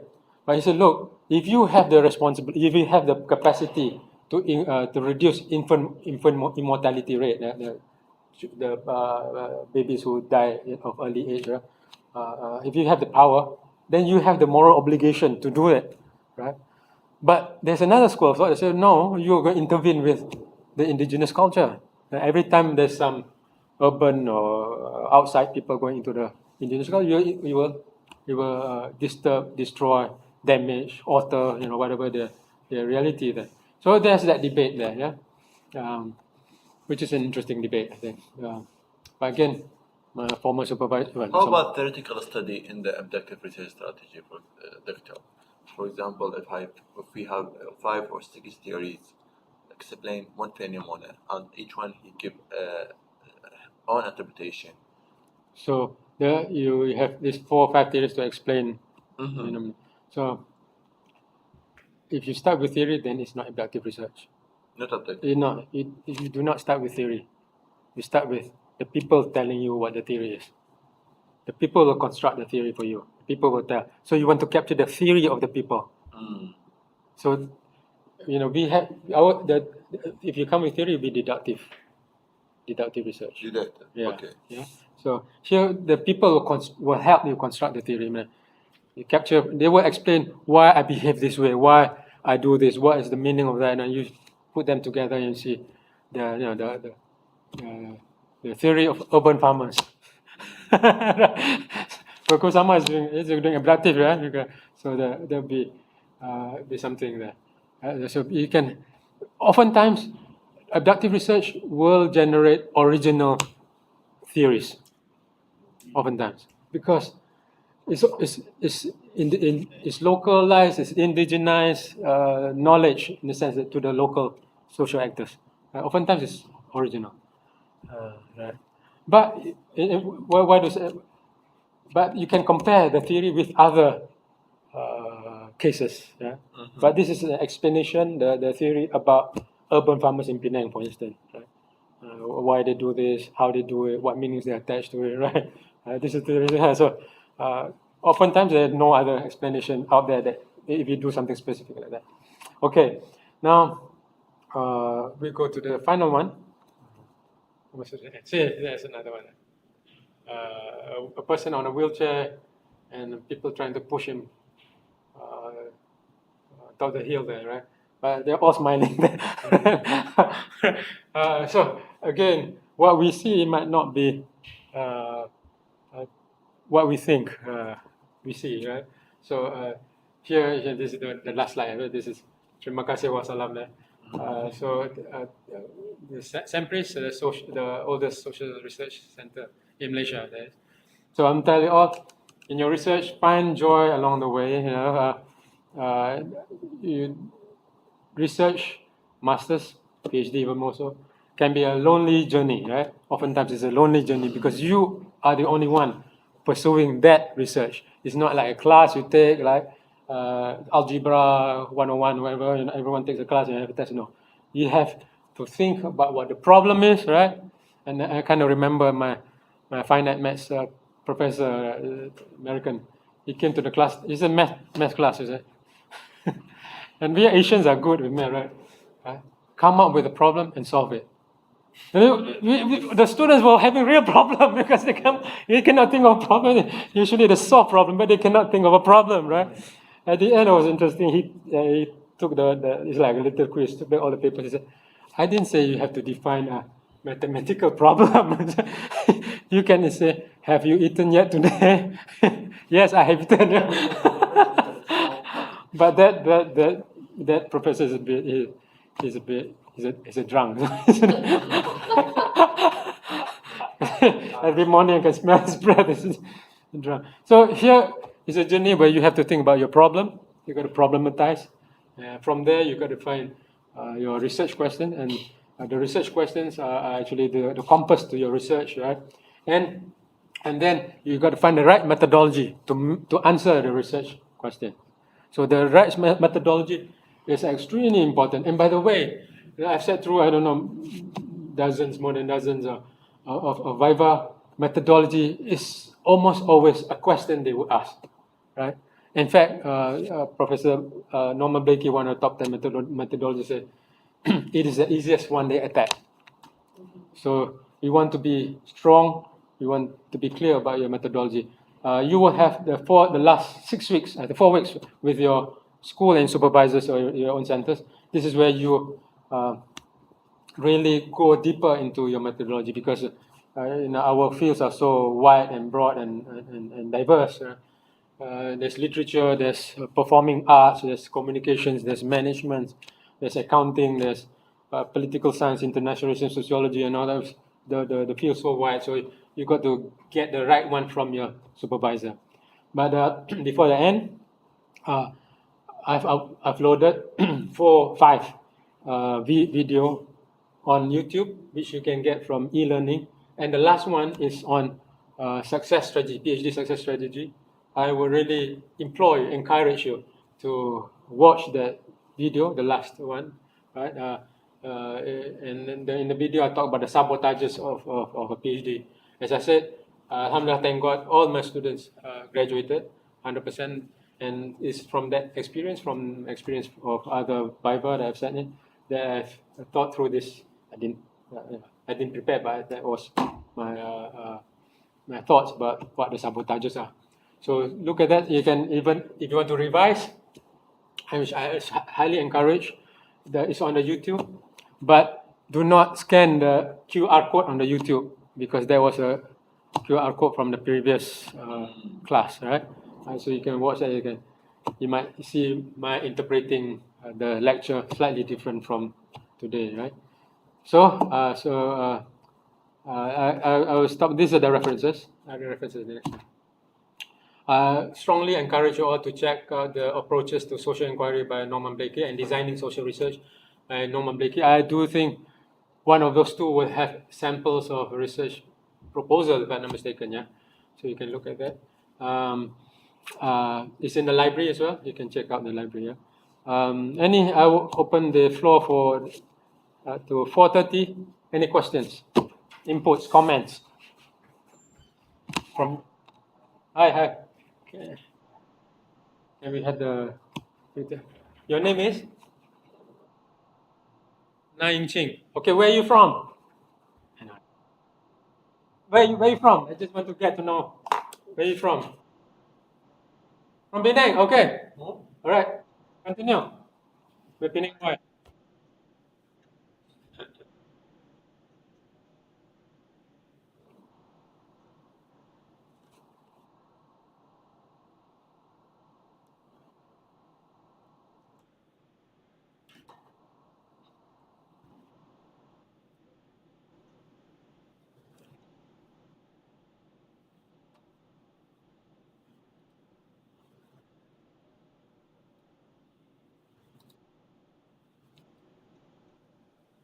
Hegemony.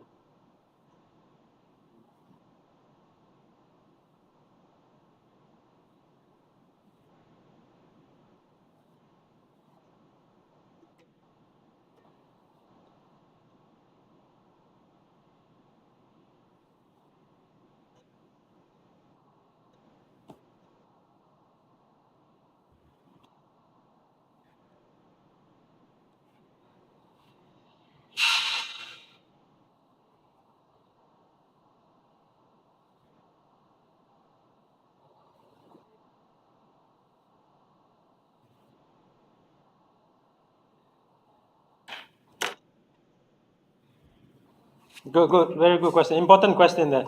What's your field? Political science. Who's your supervisor? Say it again. Dr. February is a good friend of mine. I was once upon a time, long time ago, far away in social science. Yeah.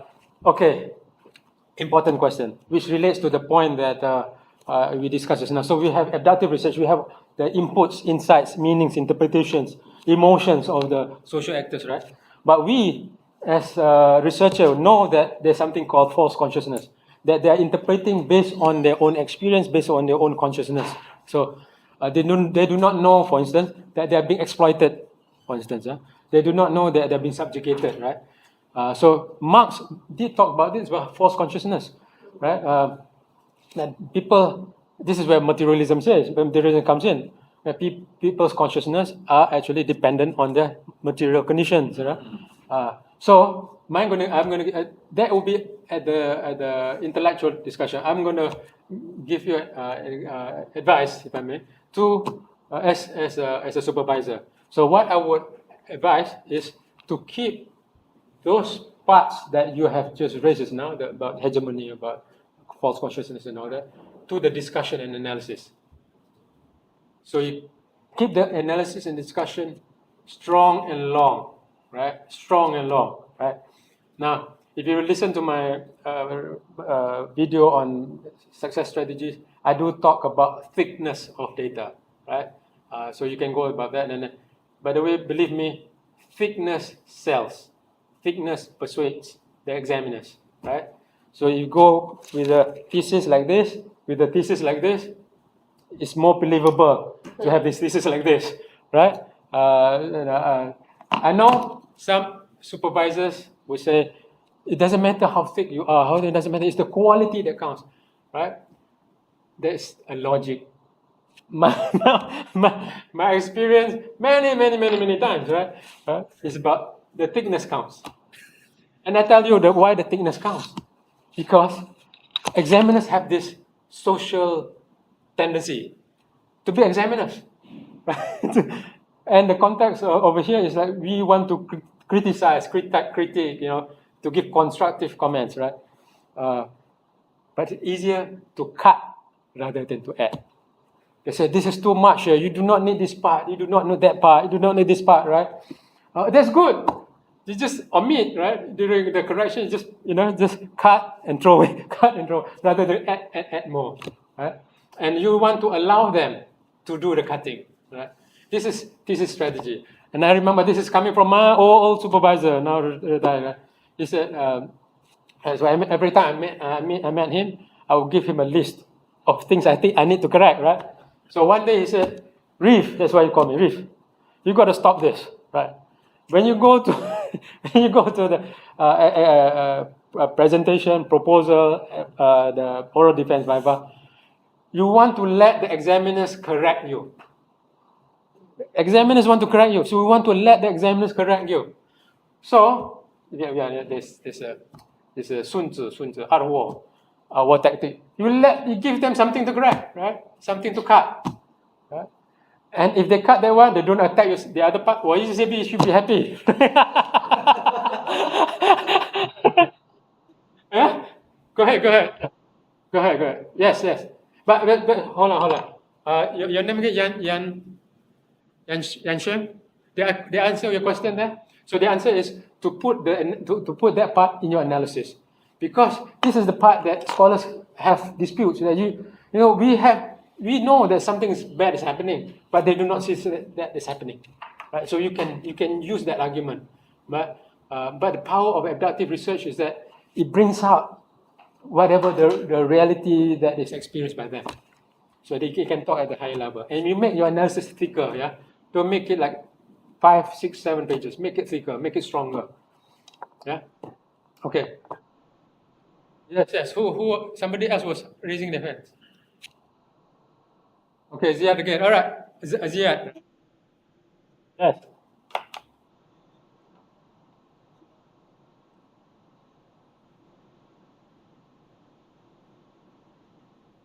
Afwan. Yes.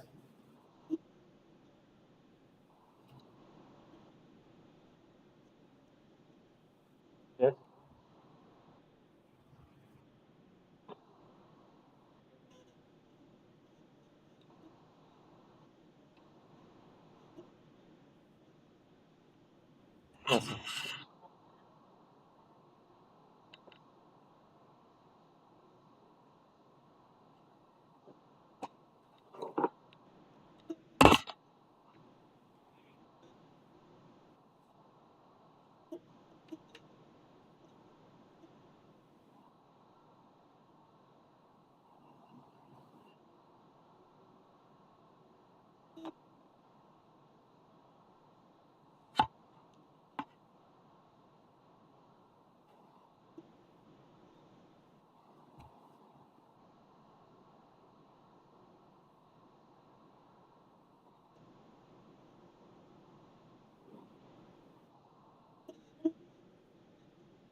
I'm fasting too.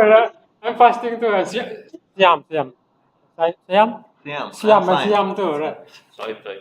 So, true. Agree. Let's not do that. Agree. That's it. Okay.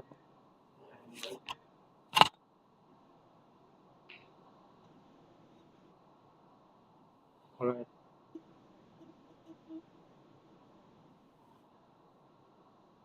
Okay. Yeah. Okay. Yeah. Now you have moved to the second level. Yeah.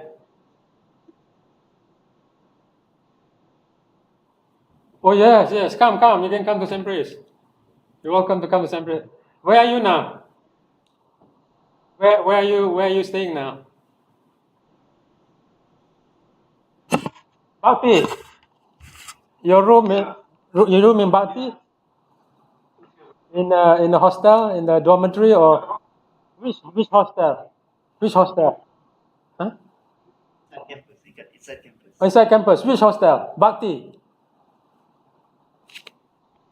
which hostel in USM? The name of the hostel? H17. H17. Neighbor.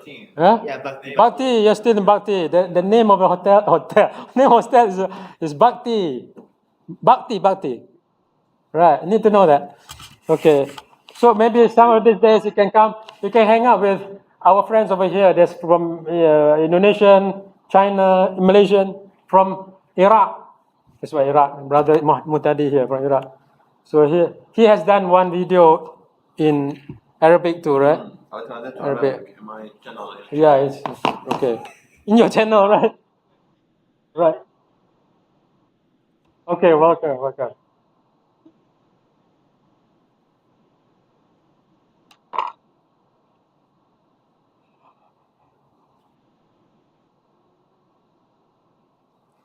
So, PowerPoint. Okay, well, if I make it available, I will let you all know at this point. My book is that for business, you got to ask your supervisor. Who's your supervisor in management? Who's your supervisor in management?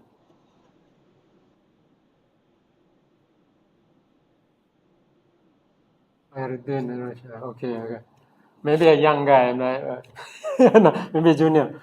I know some of that. For methodology in management, there are management books on research methodology for management there. There's also, but the one that I've given there, Norman Blakey, Designing Social Research, that is one of the best books. It's one of the top 10 methodologies in the world. So you can go to the library. Okay.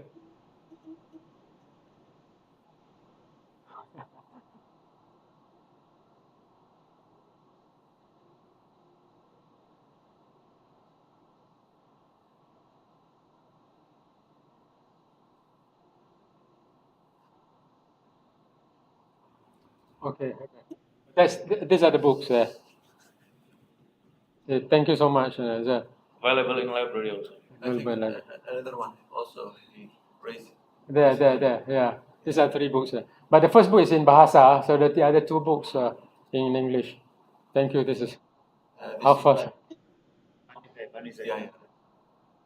Okay. You can.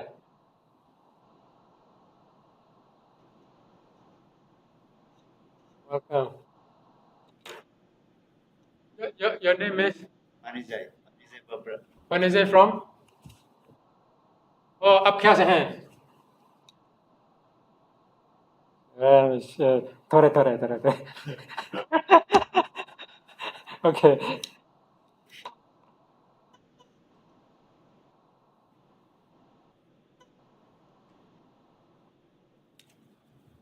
Okay.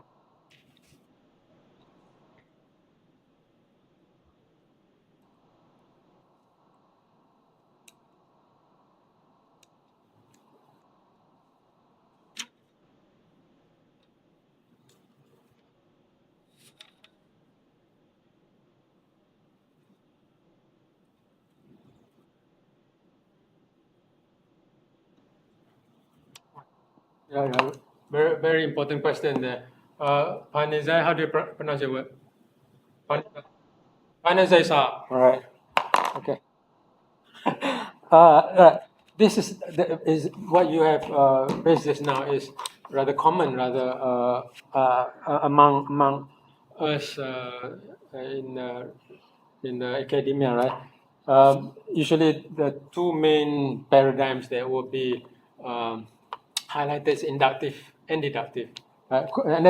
And then there's a misconception that one is qualitative, the other one is quantitative, which is not the case as well, right? So, uh,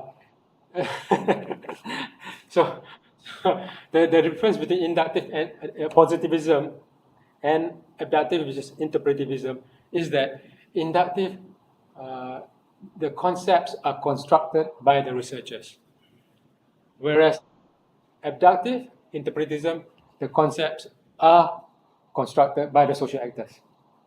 So if we say economy, we define economy with A, B, C, right? not the social actors that we want to study, right? The informal sector, whatever, economy in a particular city, they define economy as HYJ. So we take HYJ as the data to build our theory later on.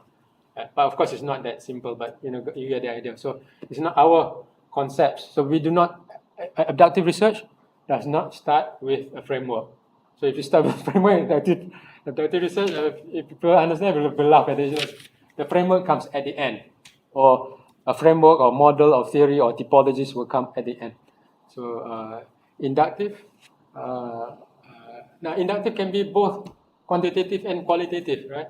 I have one of a PhD candidate who's studying museums. He's doing inductive, right? So that, and it's qualitative, right? So that is the difference. When we talk about deductive, deductive is like actually the picture of deductive should be also like what's his name? Sherlock Holmes, right? Sherlock Holmes. No matter how improbable, however improbable will be the answer, right? Whatever he say. So it's different probabilities. We eliminate probability. This is the last one. That's deductive logic. Inductive is building up, bottom up. Deductive, top down. So to say. Yeah. Yep. There's somebody else also. Yeah. There's somebody else who raised their hand. Yeah.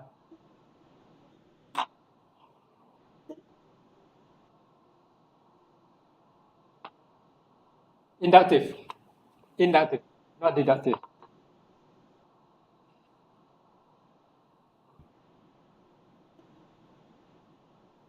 Yeah, deductive or inductive you're talking about? I or D? Inductive. Inductive.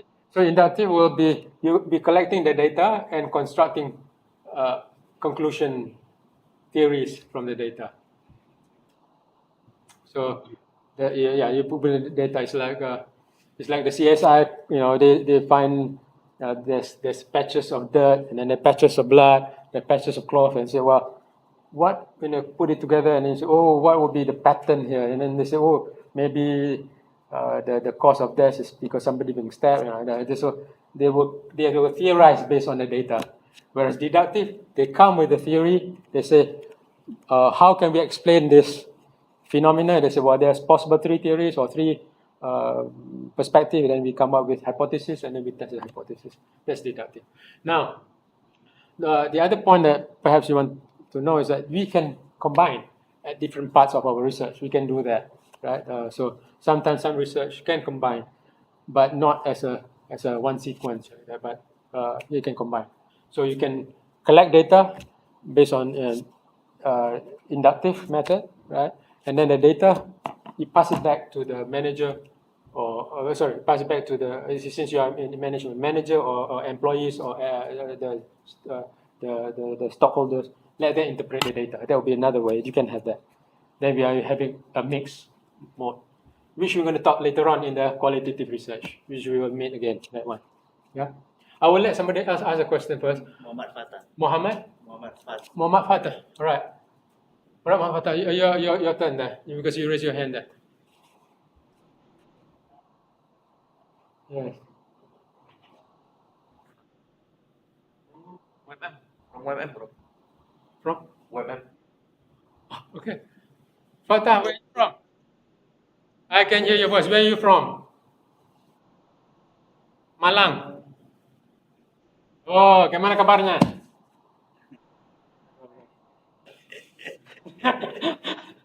Psychology, bro.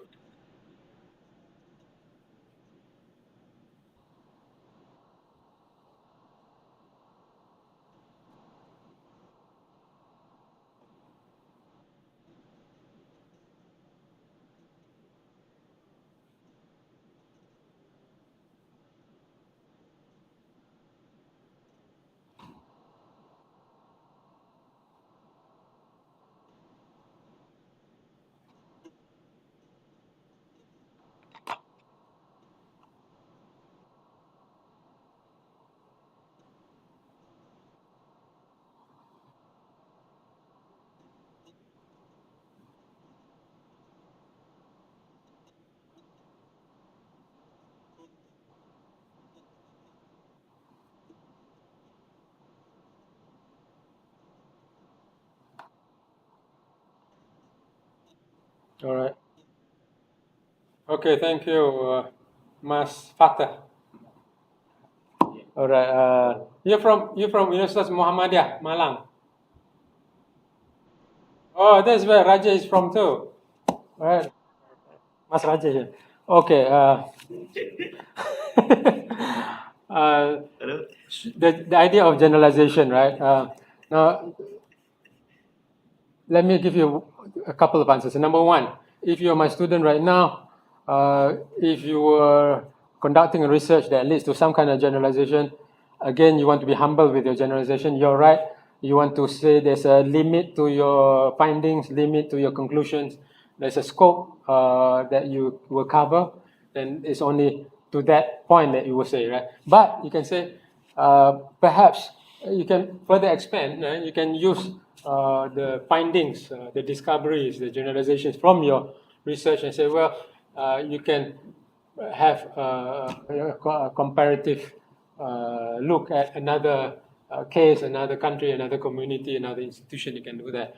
But again, all the time being humble and say that there's a limit to the generalization, right? So, for instance, right now I say this is deductive research, questioning inductive research.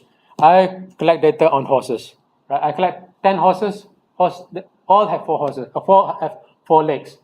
100 horses, all have 4 legs. 1,000 horses, all have 4 legs. Does it mean that all horses have 4 legs? No, right? That would be the limitation of inductive research, right? Generalization. Deductive research, well, if you do not have the population, you cannot generalize to the whole population, right? But now you got to as a candidate for PhD or master's, you want to be humble and be cautious to make sure that this is not the point that they will attack you. So if you're talking about generalization, it has to do with the sampling. The sampling must be a random sampling or a type of sampling that can be generalized, right?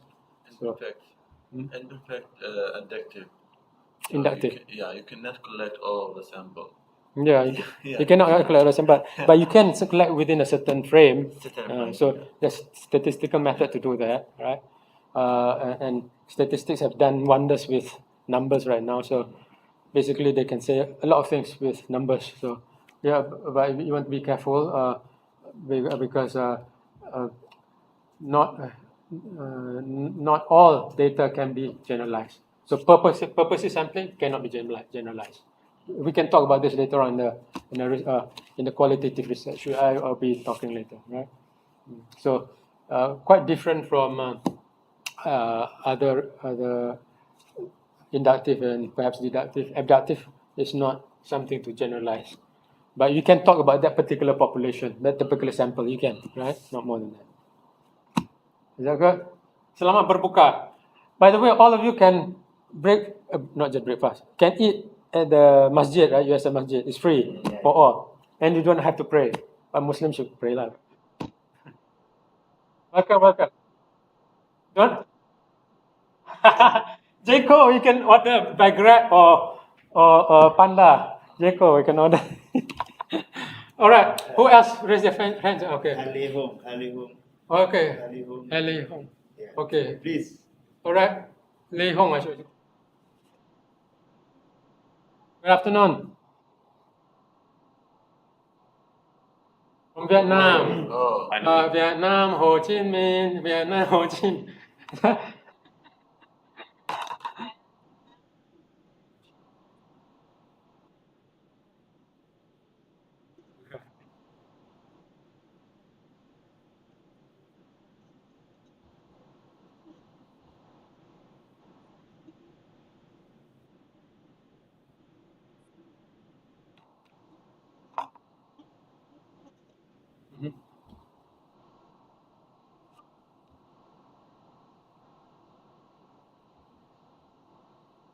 All right. The simple answer is that one uses the researcher's own concepts or theory or framework or whatever to carry out research. That's inductive. So inductive, the researchers will come up with concepts to study. Whereas abductive, the researchers will get the concepts from the social actors. the social actors will tell the researchers what concepts are relevant to study vis-a-vis the research that they want to do. So one, the entry to research is data, right? Start with data. The other one is the social actors. You ask the respondents or informants or the interviewees for the answer immediately without you're constructing a framework, whatever. So you do not have framework, you do not have that. You go in and get from the social actors, they will define what the concepts are. Whereas inductive research, you have the concepts. The researchers come up with the concepts, right? They might change along the way, but generally speaking, it be concepts from the researchers. And oftentimes, what is it? Yeah, in inductive research, the researcher would want to be having a clear state in your mind, and you don't want to have any presupposition, right? Likewise, with abductive, be similar to that. Abductive doesn't promote any kind of thoughts or theories before going in, so you go in with a clear mind as well. But the key thing is this: if you understand that inductive is about data that the researchers looks for, captures, identifies, right? Then you know that's different from the data that the social actors identify. So one is the answers coming from social, and this is the data that we identify. Right? So it's different. Welcome. Yeah.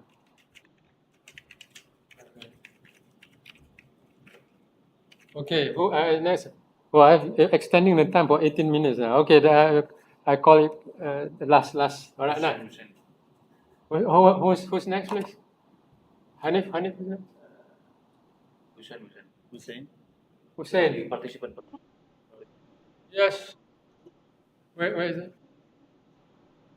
Oh, okay. Fang, you're from China?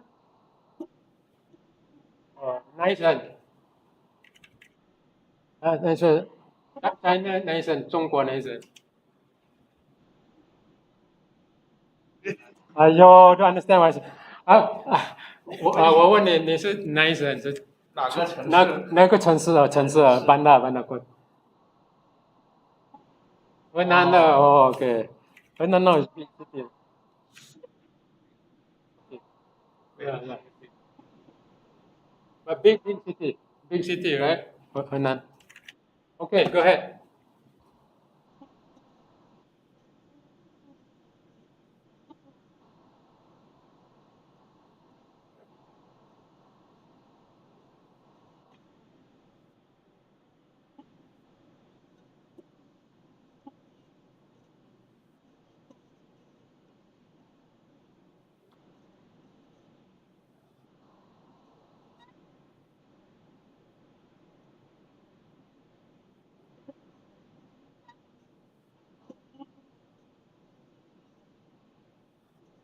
Blakey, yeah.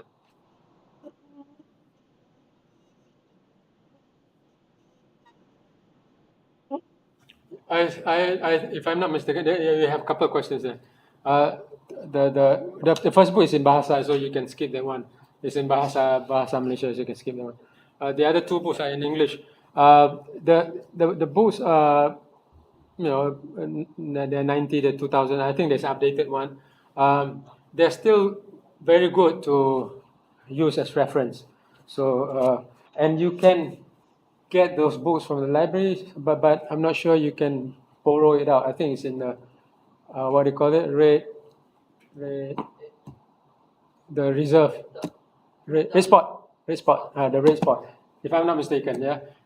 So you can borrow and read and return, or borrow, photostat, photocopy and return. You can do that. I'm not sure whether you can from the library, USM library. Are you in Malaysia now? Are you in Malaysia?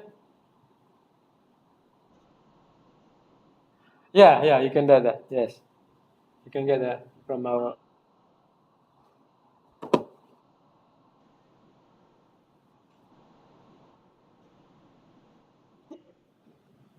nearer 20 years before. Yeah, yeah. I don't know whether I think there's an updated. By the way, what's your field though? Management. What's your field? What's your field? Oh, management then. So I will also encourage you to get management research methodology books because eventually your research proposal will be using a lot from the methodology, the management research methodology. So it's better to ask your supervisor on something that's specific. Yeah. So this will give you at the paradigmic level, at the paradigm level. So, but something more specific. Eventually, you got to make the presentation. Okay. That's all right. Right? Okay. Okay. Welcome. Supervisor. What do you call supervisor in Chinese? 导师，导师。对，导师，导师。导师， Okay. 导师。导师。All right. Go ahead. Sure. 就是 Who's that? means leader There's way no- and who said- teach you. Who's asking the question? Have to lead. Hussein. Hanan. Okay, Hanan from Iran. Iraq. Iran or Iraq? Iraq. Oh, you have your brother here. Okay, okay. Haifa Haluka. Haluki.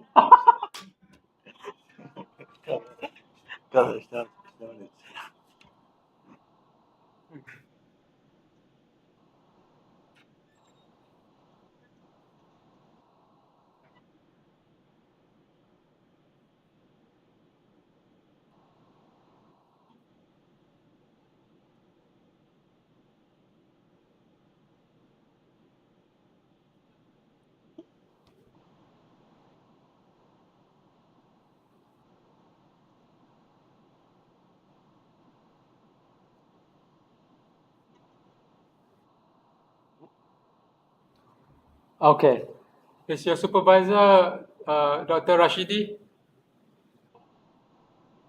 Malini, okay. So now you're doing literature. So literature, literature certainly is not abductive, right? You can throw that away. Literature oftentimes is not retroductive too, right? Oftentimes, but not necessarily.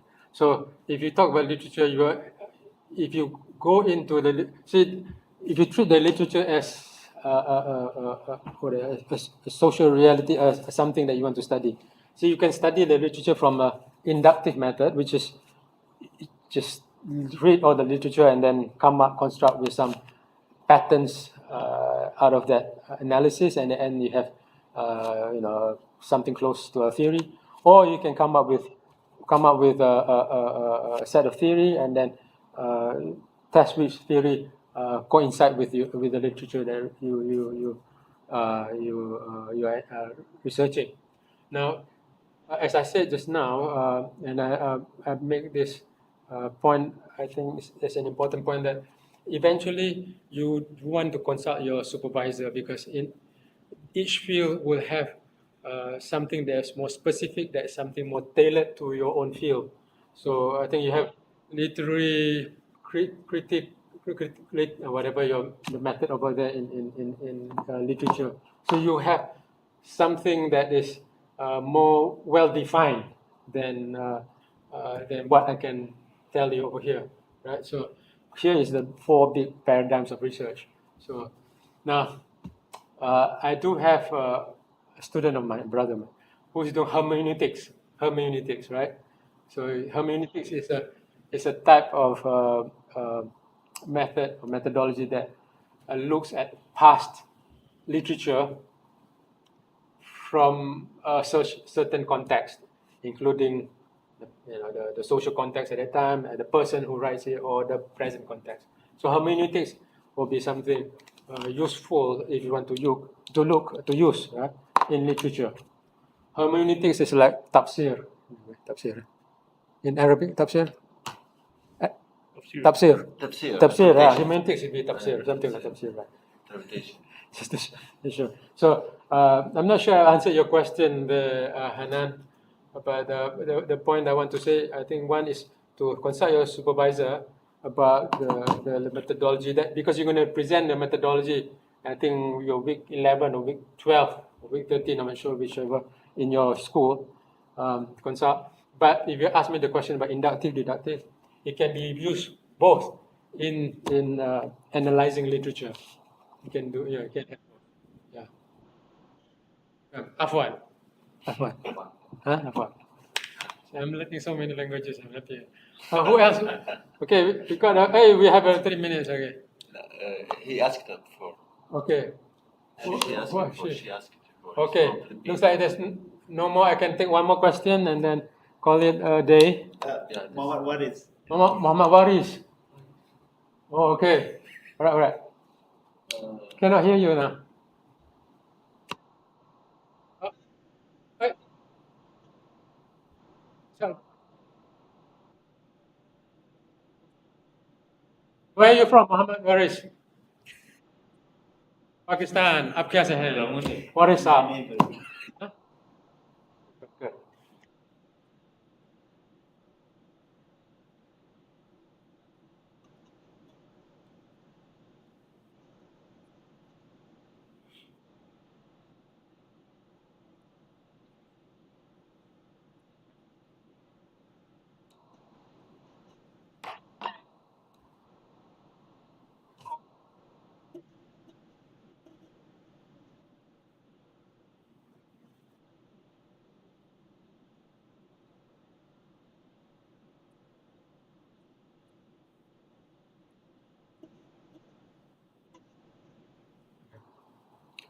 All right. Which school are you attached to? School management. Oh, we have a lot of managers here. Not managers, management students. Whatever whenever I answer a question like this, I oftentimes would put a caveat that you want to get your supervisor's input and consent on doing whatever you want to do, right? Now, my general practice is for my candidates, I want them to understand and deliberate and explain one particular research methodology, one research strategy. But that is not a practice for all fields, right? There's not a practice for all fields. So is it necessary or not? You can put it in, but you want to ask your supervisor first. Or you can ask your supervisor, is it necessary or not? That will be the decision between you and your supervisor. Right? That's why when at first USM wanted SEMPRIS, us, our Center for Policy Research and International Studies, to conduct this, my thought, I was the coordinator then, the first coordinator, I said, it'd be very difficult to teach research methodology to a wide range of fields, right? How do we teach methodology to performing arts? But what the USM wanted, what the management of USM wanted, is for you all to have a basic foundation at the postgraduate level. So postgraduate knowledge of research methodology and with the sustainability thing as well. So to keep my answer short, ask your supervisor. If he thinks it's not necessary, he thinks he doesn't want, go ahead and remove it. But if he reads it and says it's okay, it's good, then keep it in. The other answer I want to give is this: the understanding of the 4 research strategies can often help in the Viva, because with the understanding of your own research methodology, at least, you can explain why I'm doing what I'm doing. Why are the data processed this way and not the other way? Right? Why is there framework here and national framework the other part? So you have the foundational knowledge of these 4 research strategies, and whichever you choose, you can have much deeper understanding of it and how to use it to defend during the Viva as well. And I've sat through Viva where the examiners, one of the examiner, was asking a different research methodology perspective from the one that student was doing. So, but the student was able to deflect or defend by saying that, well, my methodology is about this, it's not about that. So that is the strength of understanding it at this level. Yeah. Yeah. Okay. Okay. What is up? Right. Okay. Okay. All right. I will call. It is already 5 o'clock. Thank you so much for listening. I really ask you all to watch the videos and 6 videos as well, the 5th video rather, before, so that it refreshes your mind about the lecture as well. The last one is about the success strategy. Thank you so much for Hanif and Haraji helping out today, right? They helped set up everything here. Is this right? This streaming? Yes, yes. Okay. It is also streamed in YouTube on the same channel, right? You just click on the YouTube, on the e-learning, that's the channel. Oh, by the way, you'd like to subscribe. I'm not a YouTuber, but we have hundreds of videos in there. Many are related to your course as well. I think we uploaded some of the examples of your course presentation in the YouTube, in that particular channel. All right, thank you very much. So enjoy your